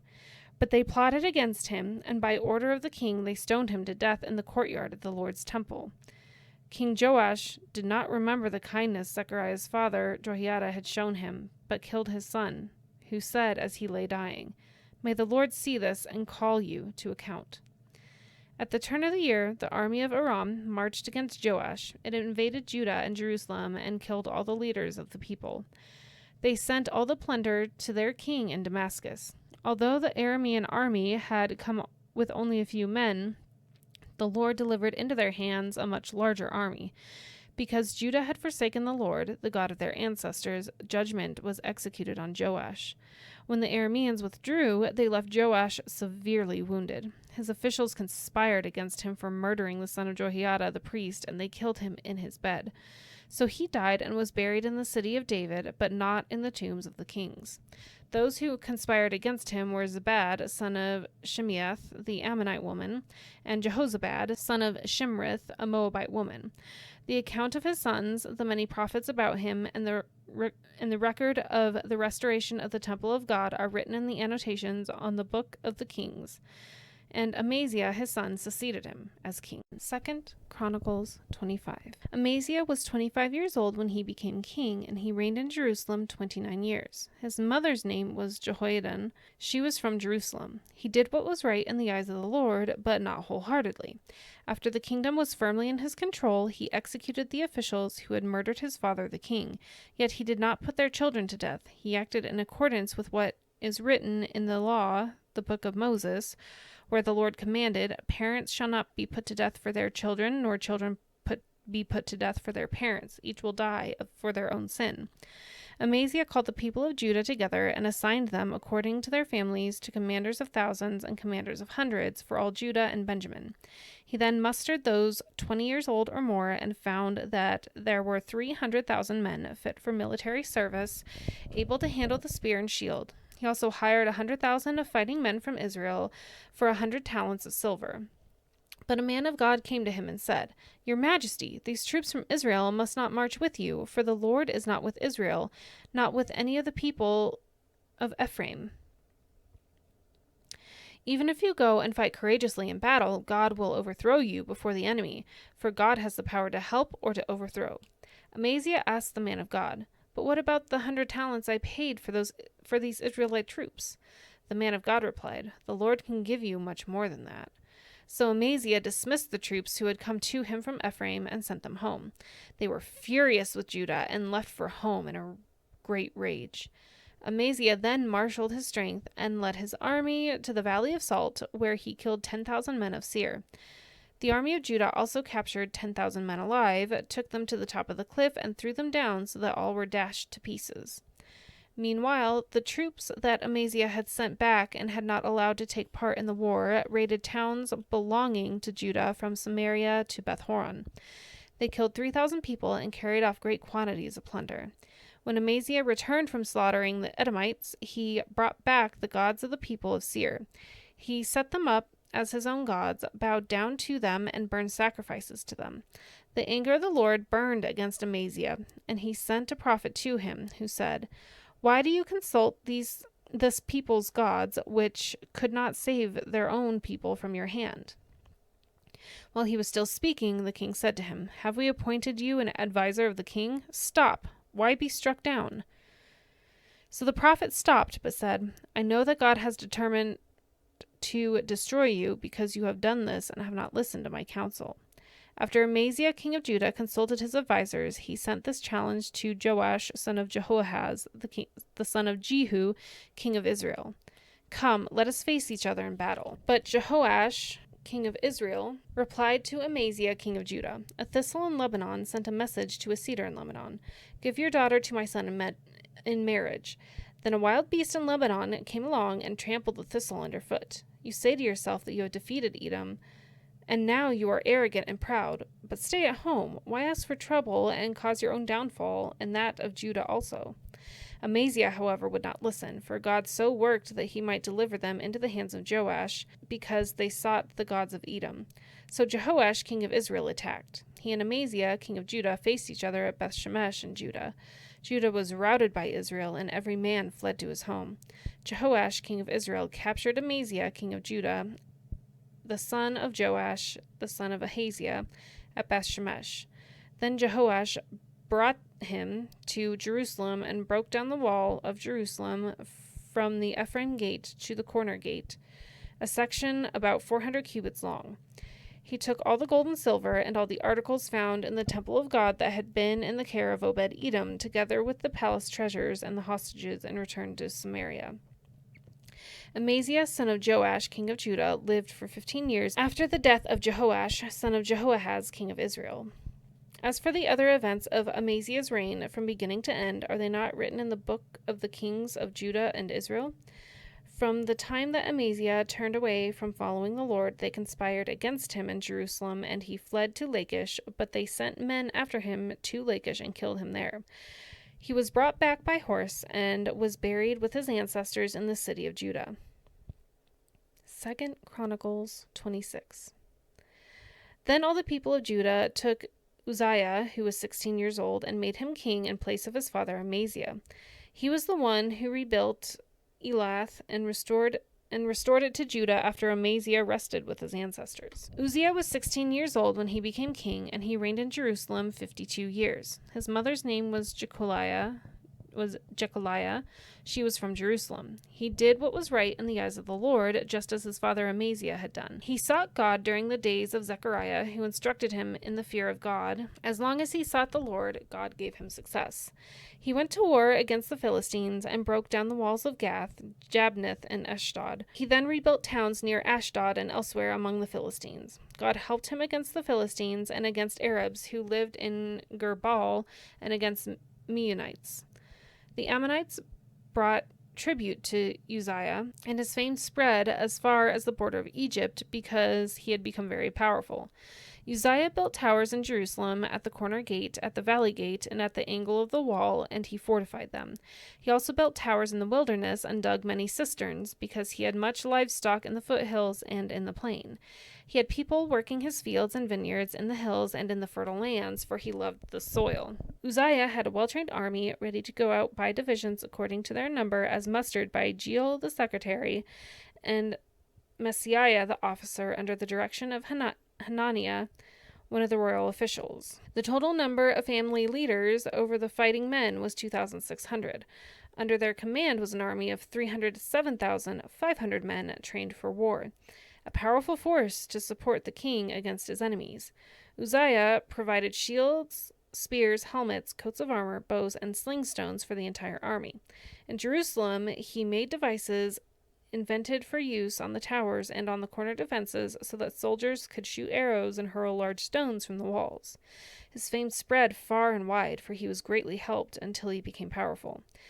But after Uzziah became powerful, his pride led to his downfall. He was unfaithful to the Lord his God, and entered the temple of the Lord to burn incense on the altar of incense. Azariah the priest, with 80 other courageous priests of the Lord, followed him in. They confronted King Uzziah and said, "It is not right for you, Uzziah, to burn incense to the Lord. That is for the priests, the descendants of Aaron, who have been consecrated to burn incense. Leave the sanctuary, for you have been unfaithful, and you will not be honored by the Lord God." Uzziah, who had a censer in his hand ready to burn incense, became angry. While he was raging at the priests in their presence before the incense altar in the Lord's temple, leprosy broke out on his forehead. When Azariah the chief priest and all the other priests looked at him, they saw he had leprosy on his forehead, so they hurried him out. Indeed, he himself was eager to leave, because the Lord had afflicted him. King Uzziah had leprosy until the day he died. He lived in a separate house, leprous and banned from the temple of the Lord. Jotham his son had charge of the palace and governed the people of the land. The other events of Uzziah's reign, from beginning to end, are recorded by the prophet Isaiah, son of Amoz. Uzziah rested with his ancestors and was buried near them in a cemetery that belonged to the kings, for people said he had leprosy. And Jotham, his son, succeeded him as king. 2 Chronicles 27. Jotham was 25 years old when he became king, and he reigned in Jerusalem 16 years. His mother's name was Jerusha, daughter of Zadok. He did what was right in the eyes of the Lord, just as his father Uzziah had done, but unlike him, he did not enter the temple of the Lord. The people, however, continued their corrupt practices. Jotham rebuilt the upper gate of the temple of the Lord and did extensive work on the wall at the hill of Ophel. He built towns in the hill country of Judah and forts and towers in the wooded areas. Jotham waged war against the king of the Ammonites and conquered them. That year, the Ammonites paid him 100 talents of silver, 10,000 cores of wheat, and 10,000 cores of barley. The Ammonites brought him the same amount also in the second and third years. Jotham grew powerful because he walked steadfastly before the Lord his God. The other events in Jotham's reign, including all his wars and the other things he did, are written in the book of the kings of Israel and Judah.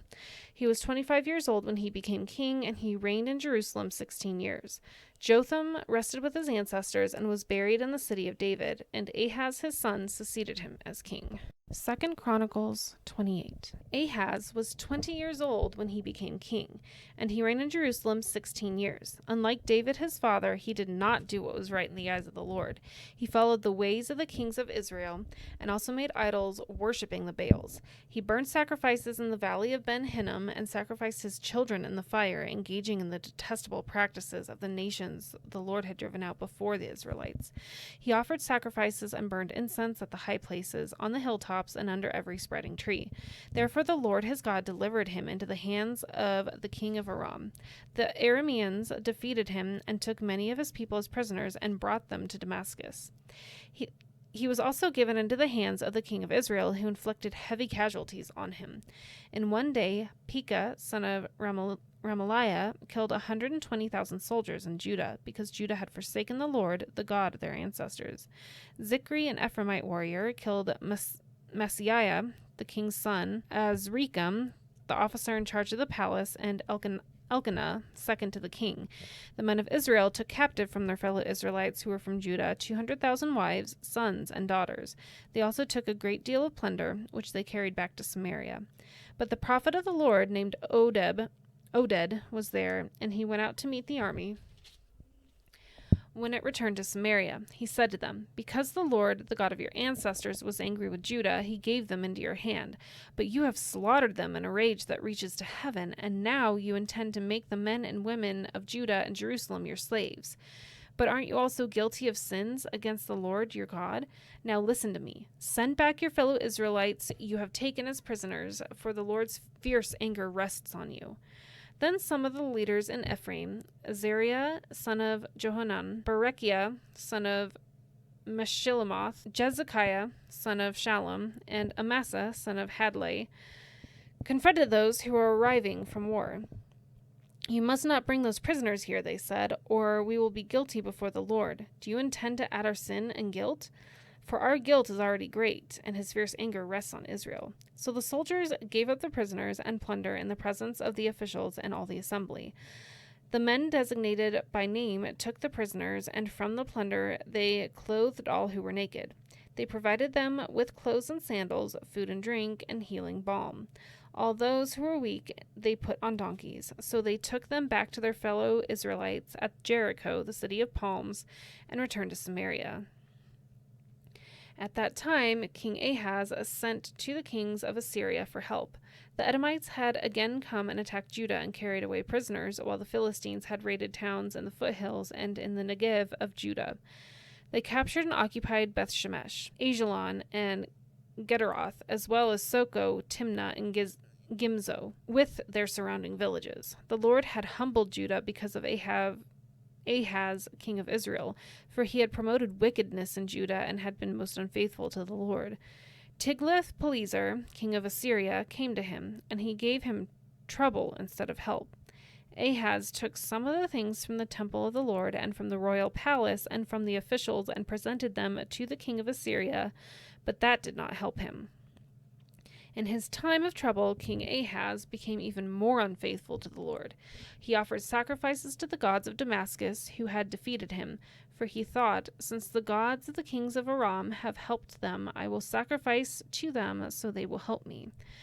But they were his downfall and the downfall of all Israel. Ahaz gathered together the furnishings from the temple of God and cut them in pieces. He shut the doors to the Lord's temple and set up altars at every street corner in Jerusalem. In every town in Judah he built high places to burn sacrifices to other gods and arouse the anger of the Lord, the God of his ancestors.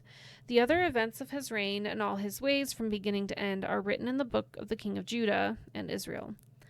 Ahaz rested with his ancestors and was buried in the city of Jerusalem, but he was not placed in the tombs of the kings of Israel, and Hezekiah his son succeeded him as king. 2 Chronicles 29. Hezekiah was 25 years old when he became king, and he reigned in Jerusalem 29 years. His mother's name was Abijah, daughter of Zechariah. He did what was right in the eyes of the Lord, just as his father David had done. In the first month of the first year of his reign, he opened the doors of the temple of the Lord and repaired them. He brought in the priests and Levites, assembled them in the square on the east side, and said, "Listen to me, Levites. Consecrate yourselves now and consecrate the temple of the Lord, the God of your ancestors. Remove all defilement from the sanctuary. Our parents were unfaithful. They did evil in the eyes of the Lord our God and forsook them. They turned their faces away from the Lord's dwelling place and turned their backs on him. They also shut the doors of the portico and put out the lamps. They did not burn incense or present any burnt offerings at the sanctuary to the God of Israel. Therefore, the anger of the Lord has fallen on Judah and Jerusalem. He has made them an object of dread and horror and scorn, as you can see with your own eyes. This is why our fathers have fallen by the sword, and why our sons and daughters and our wives are in captivity. Now I intend to make a covenant with the Lord, the God of Israel, so that his fierce anger will turn from us. My sons, do not be negligent now, for the Lord has chosen you to stand before him and serve him, to minister before him and burn incense." Then the Levites set to work. From the Kohathites, Mahath, son of Amasai, and Joel, son of Azariah. From the Merarites, Kish, son of Abdi, and Azariah, son of Jehalel. From the Gershonites, Joah, son of Zimmah, and Eden, son of Joah. From the descendants of Elizaphan, Shimri, and Jeiel. From the descendants of Asaph, Zechariah and Mattaniah. From the descendants of Heman, Jehiel and Shimi. From the descendants of Jeduthun, Shemaiah and Uziel. When they had assembled their fellow Levites and consecrated themselves, they went to purify the temple of the Lord as the king had ordered, following the word of the Lord. The priests went to the sanctuary of the Lord to purify it. They brought out to the courtyard of the Lord's temple everything unclean that they had found in the temple of the Lord. The Levites took it and carried it out to the Kidron Valley. They began the consecration on the first day of the first month, and by the 8th day of the month they reached the portico of the Lord. For 8 more days they consecrated the temple of the Lord itself, finishing on the 16th day of the first month. Then they went in to King Hezekiah and reported, "We have purified the entire temple of the Lord, the altar of burnt offering with all its utensils, and the table for setting out the consecrated bread with all its articles. We have prepared and consecrated all the articles that King Ahaz removed in his unfaithfulness while he was king. They are now in front of the Lord's altar." Early the next morning, King Hezekiah gathered the city officials together and went up to the temple of the Lord. They brought 7 bulls, 7 rams, 7 male lambs, and 7 male goats as a sin offering for the kingdom, for the sanctuary, and for Judah. The king commanded the priests, the descendants of Aaron, to offer these on the altar of the Lord. So they slaughtered the bulls, and the priests took the blood and splashed it against the altar. Next they slaughtered the rams and splashed their blood against the altar. Then they slaughtered the lambs and splashed their blood against the altar. The goats for the sin offering were brought before the king and the assembly, and they laid their hands on them. The priests then slaughtered the goats and presented their blood on the altar for the sin offering to atone for all Israel, because the king had ordered the burnt offering and the sin offering for all Israel. He stationed the Levites in the temple of the Lord with cymbals, harps, and lyres in the way prescribed by David and Gad, the king's seer, and Nathan the prophet. This was commanded by the Lord through his prophets. So the Levites stood ready with David's instruments, and the priests with their instruments. Hezekiah gave the order to sacrifice the burnt offering on the altar. As the offering began, singing to the Lord began also, accompanied by trumpets and the instruments of David, king of Israel. The whole assembly bowed in worship, while the musicians played and the trumpets sounded. All this continued until the sacrifice of the burnt offering was completed. When the offerings were finished, the king and everyone present with him knelt down and worshipped. King Hezekiah and his officials ordered the Levites to praise the Lord with the words of David and Asaph the seer. So they sang praises with gladness and bowed down and worshipped. Then Hezekiah said, "You have now dedicated yourselves to the Lord. Come and bring sacrifices and thank offerings to the temple of the Lord." So the assembly brought sacrifices and thank offerings, and all those whose hearts were willing brought burnt offerings. The number of burnt offerings the assembly brought was 70 bulls, 100 rams, and 200 male lambs, all of them for burnt offerings to the Lord.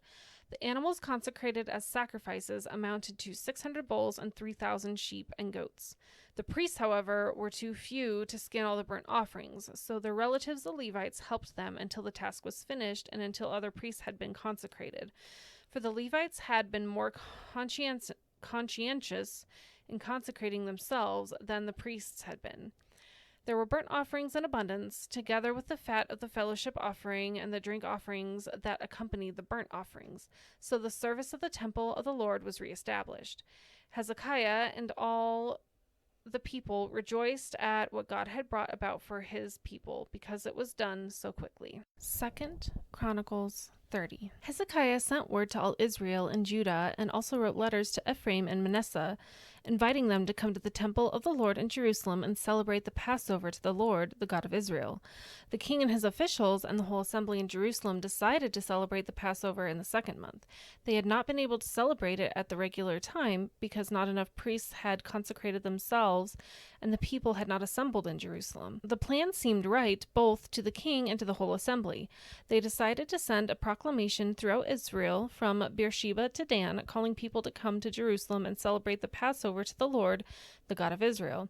It had not been celebrated in large numbers according to what was written.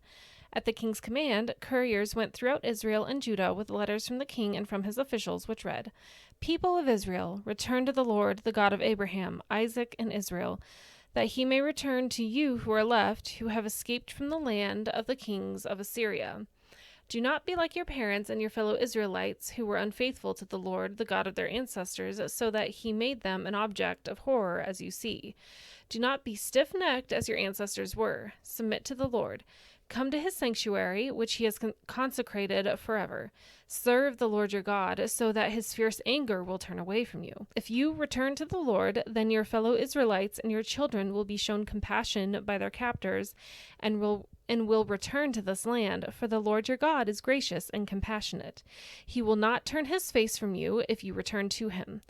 The couriers went from town to town in Ephraim and Manasseh as far as Zebulun, but people scorned and ridiculed them. Nevertheless, some from Asher, Manasseh, and Zebulun humbled themselves and went to Jerusalem. Also in Judah, the hand of God was on the people to give them unity of mind to carry out what the king and his officials had ordered, following the word of the Lord. A very large crowd of people assembled in Jerusalem to celebrate the festival of unleavened bread in the 2nd month. They removed the altars in Jerusalem and cleared away the incense altars and threw them into the Kidron Valley. They slaughtered the Passover lamb on the 14th day of the 2nd month. The priests and the Levites were ashamed and consecrated themselves and brought burnt offerings to the temple of the Lord. Then they took up their regular positions as prescribed in the law of Moses, the man of God. The priests splashed against the altar the blood handed to them by the Levites.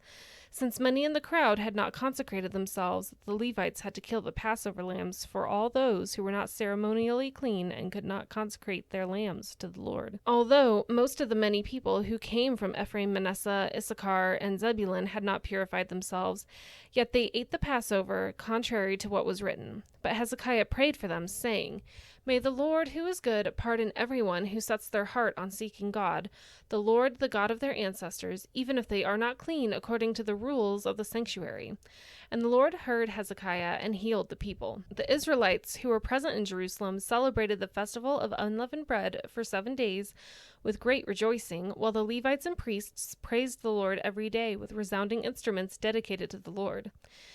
Hezekiah spoke encouragingly to all the Levites who showed good understanding of the service of the Lord. For 7 days they ate their assigned portion and offered fellowship offerings and praised the Lord, the God of their ancestors. The whole assembly then agreed to celebrate the festival 7 more days, so for another 7 days they celebrated joyfully. Hezekiah, king of Judah, provided 1,000 bulls and 7,000 sheep and goats for the assembly, and the officials provided them with 1,000 bulls and 10,000 sheep and goats. A great number of priests consecrated themselves. The entire assembly of Judah rejoiced, along with the priests and Levites and all who had assembled from Israel, including the foreigners who had come from Israel and also those who resided in Judah. There was great joy in Jerusalem, for since the days of Solomon, son of David, king of Israel, there had been nothing like this in Jerusalem. The priests and the Levites stood to bless the people, and God heard them, for their prayer reached heaven, his holy dwelling place. 2 Chronicles 31. When all this had ended, the Israelites who were there went out to the towns of Judah, smashed the sacred stones, and cut down the Asherah poles. They destroyed the high places, the altars throughout Judah and Benjamin, and in Ephraim and Manasseh. After they had destroyed all of them, the Israelites returned to their own towns and to their own property. Hezekiah assigned the priests and Levites to divisions, each of them according to their duties as priests or Levites, to offer burnt offerings and fellowship offerings, to minister, to give thanks, and to sing praises at the gates of the Lord's dwelling. The king contributed from his own possessions for the morning and evening burnt offerings and for the burnt offerings on the Sabbaths, at the new moons, and at the appointed festivals as written in the law of the Lord.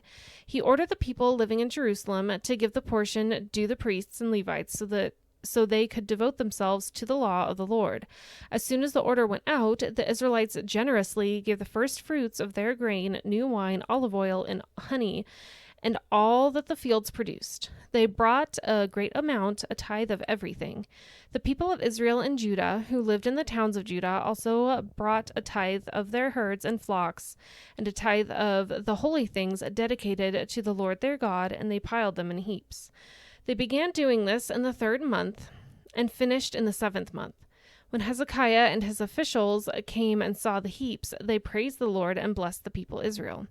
Hezekiah asked the priests and Levites about the heaps, and Azariah, the chief priest from the family of Zadok, answered, Since the people began to bring their contributions to the temple of the Lord, we have had enough to eat and plenty to spare, because the Lord has blessed his people, and this great amount is left over.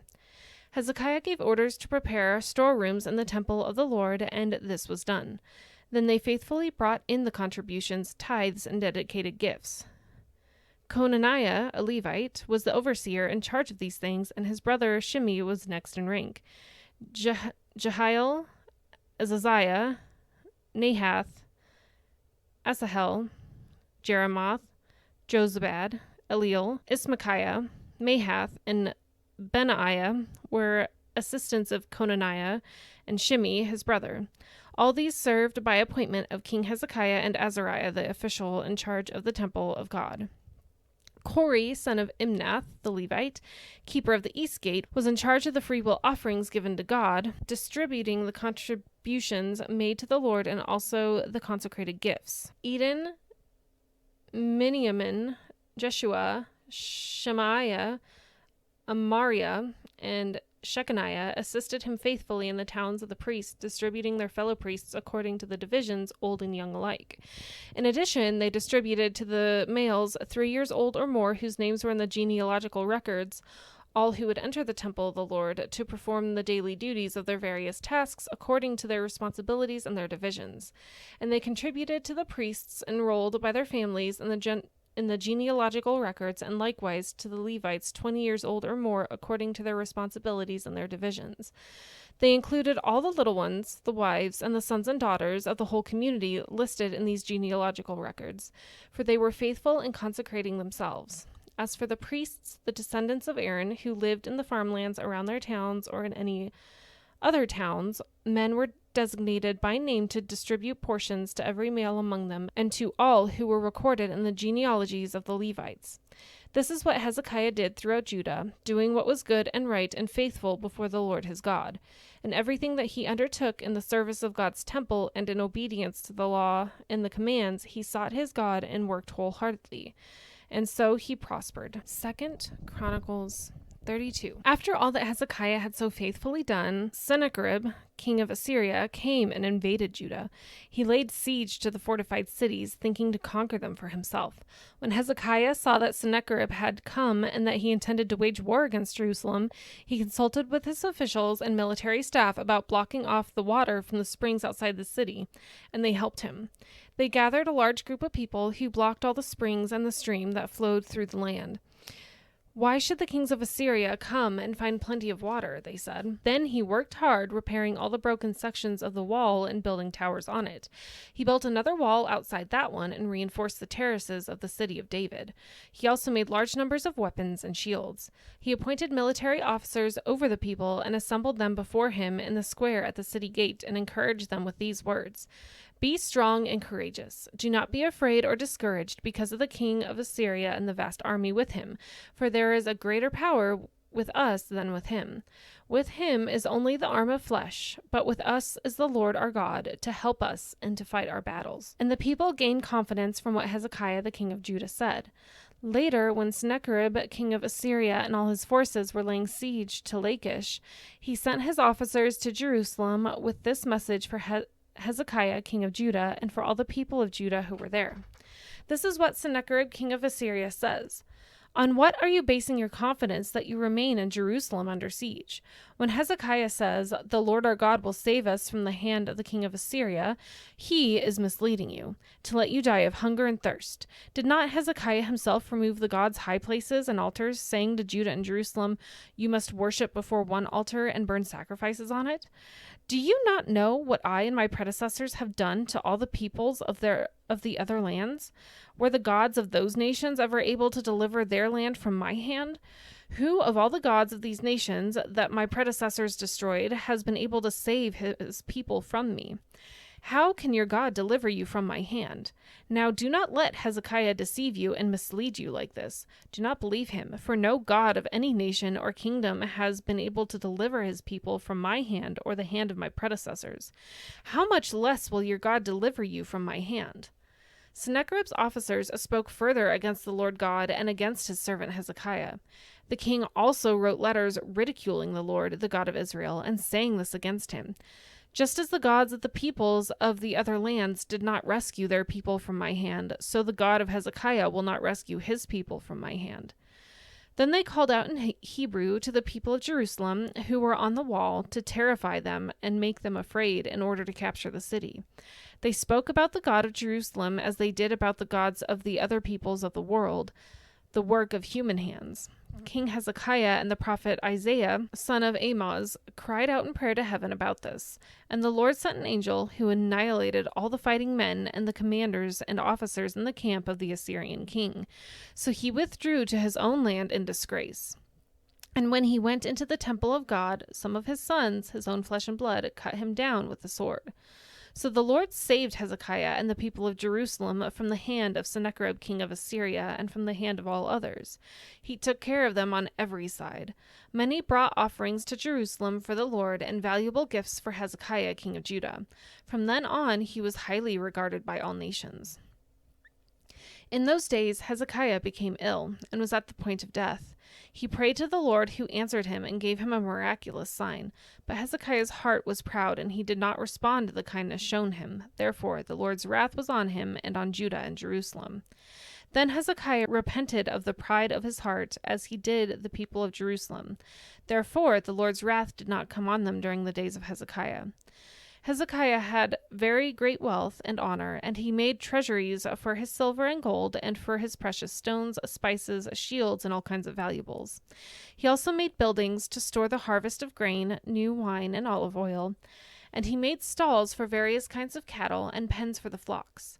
He built villages and acquired great numbers of flocks and herds, for God had given him very great riches. It was Hezekiah who blocked the upper outlet of the Gihon spring and channeled the water down to the west side of the city of David. He succeeded in everything he undertook. But when envoys were sent by the rulers of Babylon to ask him about the miraculous sign that had occurred in the land, God left him to test him and to know everything that was in his heart. The other events of Hezekiah's reign and his acts of devotion are written in the vision of the prophet of Isaiah, son of Amoz, in the book of the kings of Judah and Israel. Hezekiah rested with his ancestors and was buried on the hill where the tombs of David's descendants are. All Judah and the people of Jerusalem honored him when he died, and Manasseh his son succeeded him as king. 2 Chronicles 33. Manasseh was 12 years old when he became king, and he reigned in Jerusalem 55 years. He did evil in the eyes of the Lord, following the detestable practices of the nations the Lord had driven out before the Israelites. He rebuilt the high places his father Hezekiah had demolished. He also erected altars to the Baals and made Asherah poles. He bowed down to all the starry hosts and worshipped them. He built altars in the temple of the Lord, of which the Lord had said, "My name will remain in Jerusalem forever." In both courts of the temple of the Lord he built altars to all the starry hosts. He sacrificed his children in the fire in the valley of Ben Hinnom, practiced divination and witchcraft, sought omens, and consulted mediums and spiritists. He did much evil in the eyes of the Lord, arousing his anger. He took the image he had made and put it in God's temple, of which God had said to David and to his son Solomon, "In this temple and in Jerusalem, which I have chosen out of all the tribes of Israel, I will put my name forever. I will not again make the feet of the Israelites leave the land I assigned to your ancestors, if only they will be careful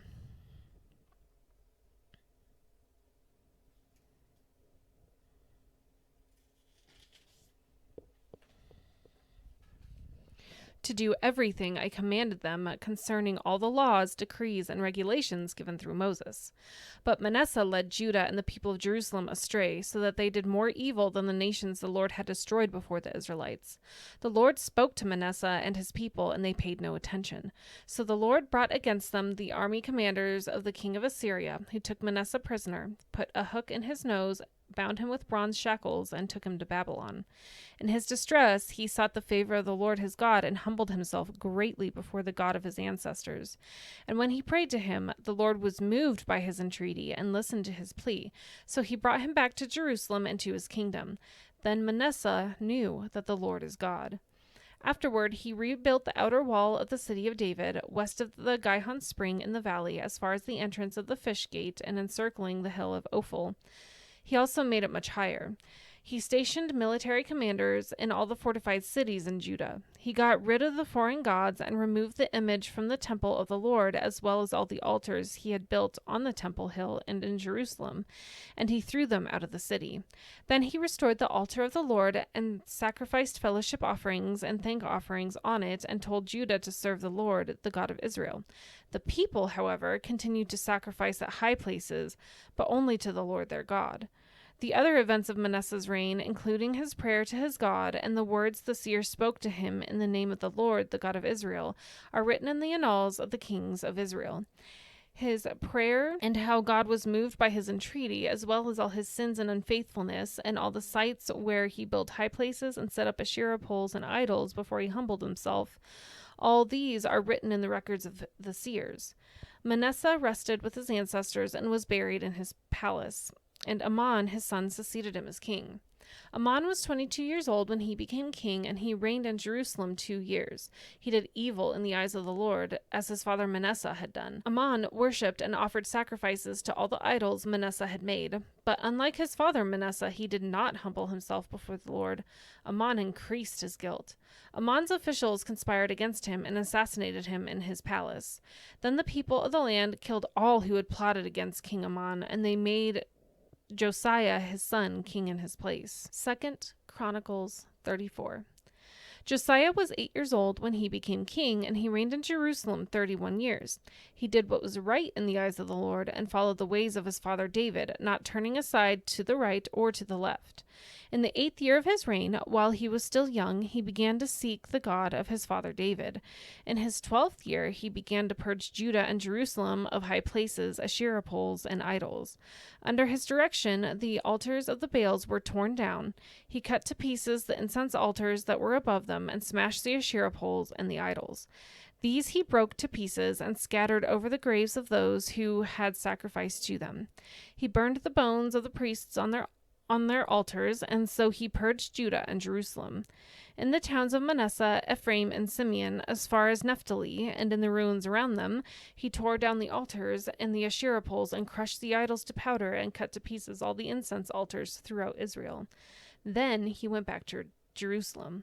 In the 18th year of Josiah's reign, to purify the land and the temple, he sent Shaphan, son of Azaliah, and Maaseiah, the ruler of the city, with Joah, son of Joahaz, the recorder, to repair the temple of the Lord his God. Then they went to Hilkiah the high priest, and gave him the money that had been brought into the temple of God, which the Levites, who were the gatekeepers, had collected from the people of Manasseh, Ephraim, and the entire remnant of Israel, and from all the people of Judah and Benjamin, and the inhabitants of Jerusalem. Then they entrusted it to the men appointed to supervise the work on the Lord's temple. These men paid the workers who repaired and restored the temple. They also gave money to the carpenters and builders to purchase dressed stone and timber for joists and beams for the buildings that the kings of Judah had allowed to fall into ruin. The workers labored faithfully. Over them to direct them were Jahath and Obadiah, Levites descended from Merari, and Zechariah and Meshullam, descended from Kohath. The Levites, all who were skilled in playing musical instruments, had charge of the laborers and supervised all the workers from job to job. Some of the Levites were secretaries, scribes, and gatekeepers. While they were bringing out the money that had been taken into the temple of the Lord, Hilkiah the priest found the book of the law of the Lord that had been given through Moses. Hilkiah said to Shaphan the secretary, "I have found the book of the law in the temple of the Lord." He gave it to Shaphan. Then Shaphan took the book to the king and reported to him, "Your officials are doing everything that has been committed to them. They have paid out the money that was in the temple of the Lord and have entrusted it to the supervisors and workers." Then Shaphan, the secretary, informed the king, "Hilkiah the priest has given me a book," and Shaphan read from it in the presence of the king. When the king heard the words of the law, he tore his robes. He gave these orders to Hilkiah, Ahikam, son of Shaphan, Abdon, son of Micah, Shaphan the secretary, and Asaiah, the king's attendant. "Go and inquire of the Lord for me and for the remnant in Israel and Judah about what is written in the book that has been found. Great is the Lord's anger that is poured out on us, because those who have gone before us have not kept the word of the Lord. They have not acted in accordance with all that is written in this book." Hilkiah and those the king had sent with him went to speak with the prophet Huldah, who was the wife of Shallum, son of Tokhath, the son of Hasrah, keeper of the wardrobe. She lived in Jerusalem in the new quarter. She said to them, "This is what the Lord, the God of Israel, says. Tell the man who sent you to me. This is what the Lord says. I'm going to bring disaster on this place and its people. All the curses written in the book that has been read in the presence of the king of Judah. Because they have forsaken me and burned incense to other gods and aroused my anger by all that their hands have made, my anger will be poured out on this place and will not be quenched. Tell the king of Judah, who sent you to inquire of the Lord, this is what the Lord, the God of Israel, says concerning the words you heard. Because your heart was responsive and you humbled yourself before God when you heard what he spoke against this place and its people, and because you humbled yourself before me and tore your robes and wept in my presence, I have heard you, declares the Lord. Now I will gather you to your ancestors, and you will be buried in peace. Your eyes will not see the disaster I am going to bring on this place and on those who live here. So they took her answer back to the king. Then the king called together all the elders of Judah and Jerusalem. He went up to the temple of the Lord with the people of Judah, the inhabitants of Jerusalem, the priests and the Levites, all the people from the least to the greatest. He read in their hearing all the words of the book of the covenant which had been found in the temple of the Lord. The king stood by his pillar and renewed the covenant in the presence of the Lord, to follow the Lord and keep his commands, statutes, and decrees with all his heart and all his soul, and to obey the words of the covenant written in this book. Then he had everyone in Jerusalem and Benjamin pledge themselves to it. The people of Jerusalem did this in accordance with the covenant of God, the God of their ancestors. Josiah removed all the detestable idols from all the territory belonging to the Israelites, and he had all who were present in Israel serve the Lord their God. As long as he lived, they did not fail to follow the Lord, the God of their ancestors. 2 Chronicles 35. Josiah celebrated the Passover to the Lord in Jerusalem, and the Passover lamb was slaughtered on the 14th day of the first month. He appointed the priests to their duties and encouraged them in the service of the Lord's temple. He said to the Levites, who instructed all Israel and who had been consecrated to the Lord, "Put the sacred ark in the temple that Solomon, son of David, king of Israel, built. It is not to be carried about on your shoulders. Now serve the Lord your God and his people Israel. Prepare yourselves by families in your divisions, according to the instructions written by David king of Israel and by his son Solomon. Stand in the holy place with a group of Levites for each subdivision of the families of your fellow Israelites and lay people. Stand in the holy place with a group of Levites for each subdivision of the families of your fellow Israelites, the lay people. Slaughter the Passover lambs, consecrate yourselves, and prepare the lambs for your fellow Israelites, doing what the Lord commanded through Moses." Josiah provided for all the lay people who were there a total of 30,000 lambs and goats for the Passover offerings, and also 3,000 cattle, all from the king's own possessions. His officials also contributed voluntarily to the people and the priests and Levites. Hilkiah, Zechariah, and Jehiel, the officials in charge of God's temple, gave the priests 2,600 Passover offerings and 300 cattle. Also, Conaniah, along with Shemaiah and Nathanael, his brothers, and Hashabiah, Jeiel, and Jozabad, the leaders of the Levites, provided 5,000 Passover offerings and 500 head of cattle for the Levites. The service was arranged, and the priests stood in their place with the Levites in their divisions as the king had ordered. The Passover lambs were slaughtered, and the priests splashed against the altar the blood handed to them, while the Levites skinned the animals. They set aside the burnt offerings to give them to the subdivisions of the families of the people to offer to the Lord, as it is written in the book of Moses. They did the same with the cattle. They roasted the Passover animals over the fire as prescribed, and boiled the holy offerings in pots, cauldrons, and pans, and served them quickly to all the people. After this, they made preparations for themselves and for the priests, because the priests, the descendants of Aaron, were sacrificing the burnt offerings and the fat portions until nightfall. So the Levites made preparations for themselves and for the Aaronic priests. The musicians, the descendants of Asaph, were in the places prescribed by David, Asaph, Heman, and Jeduthun, the king's seer. The gatekeepers at each gate did not need to leave their posts, because their fellow Levites made the preparations for them. So at that time the entire service of the Lord was carried out for the celebration of the Passover and the offering of burnt offerings on the altar of the Lord, as King Josiah had ordered. The Israelites who were present celebrated the Passover at that time and observed the festival of unleavened bread for 7 days. The Passover had not been observed like this in Israel since the days of the prophet Samuel. And none of the kings of Israel had ever celebrated such a Passover as did Josiah with the priests, the Levites, and all Judah and Israel who were there with the people of Jerusalem. This Passover was celebrated in the 18th year of Josiah's reign. After all this, when Josiah had set the temple in order, Necho, king of Egypt, went up to fight at Carchemish on the Euphrates, and Josiah marched out to meet him in battle. But Necho sent messengers to him, saying, "What quarrel is there, king of Judah, between you and me? It is not you I am attacking at this time, but the house with which I am at war. God has told me to hurry, so stop opposing God who is with me, or he will destroy you." Josiah, however, would not turn away from him, but disguised himself to engage him in battle. He would not listen to what Necho had said at God's command, but went to fight him on the plain of Megiddo. Archers shot King Josiah, and he told his officers, "Take me away, I am badly wounded." So they took him out of his chariot, put him in his other chariot, and brought him to Jerusalem, where he died. He was buried in the tombs of his ancestors, and all Judah and Jerusalem mourned for him. Jeremiah composed laments for Josiah, and to this day all the male and female singers commemorate Josiah in the laments. These became a tradition in Israel and are written in the laments. The other events of Josiah's reign and his acts of devotion in accordance with what was written in the law of the Lord, all the events from beginning to end, are written in the books of the kings of Israel and Judah. 2 Chronicles 36. And the people of the land took Jehoahaz, son of Josiah, and made him king in Jerusalem in place of his father. Jehoahaz was 23 years old when he became king, and he reigned in Jerusalem 3 months. The king of Egypt dethroned him in Jerusalem and imposed on Judah a levy of 100 talents of silver and a talent of gold. The king of Egypt made Eliakim, a brother of Jehoahaz, king over Judah and Jerusalem, and changed Eliakim's name to Jehoiakim.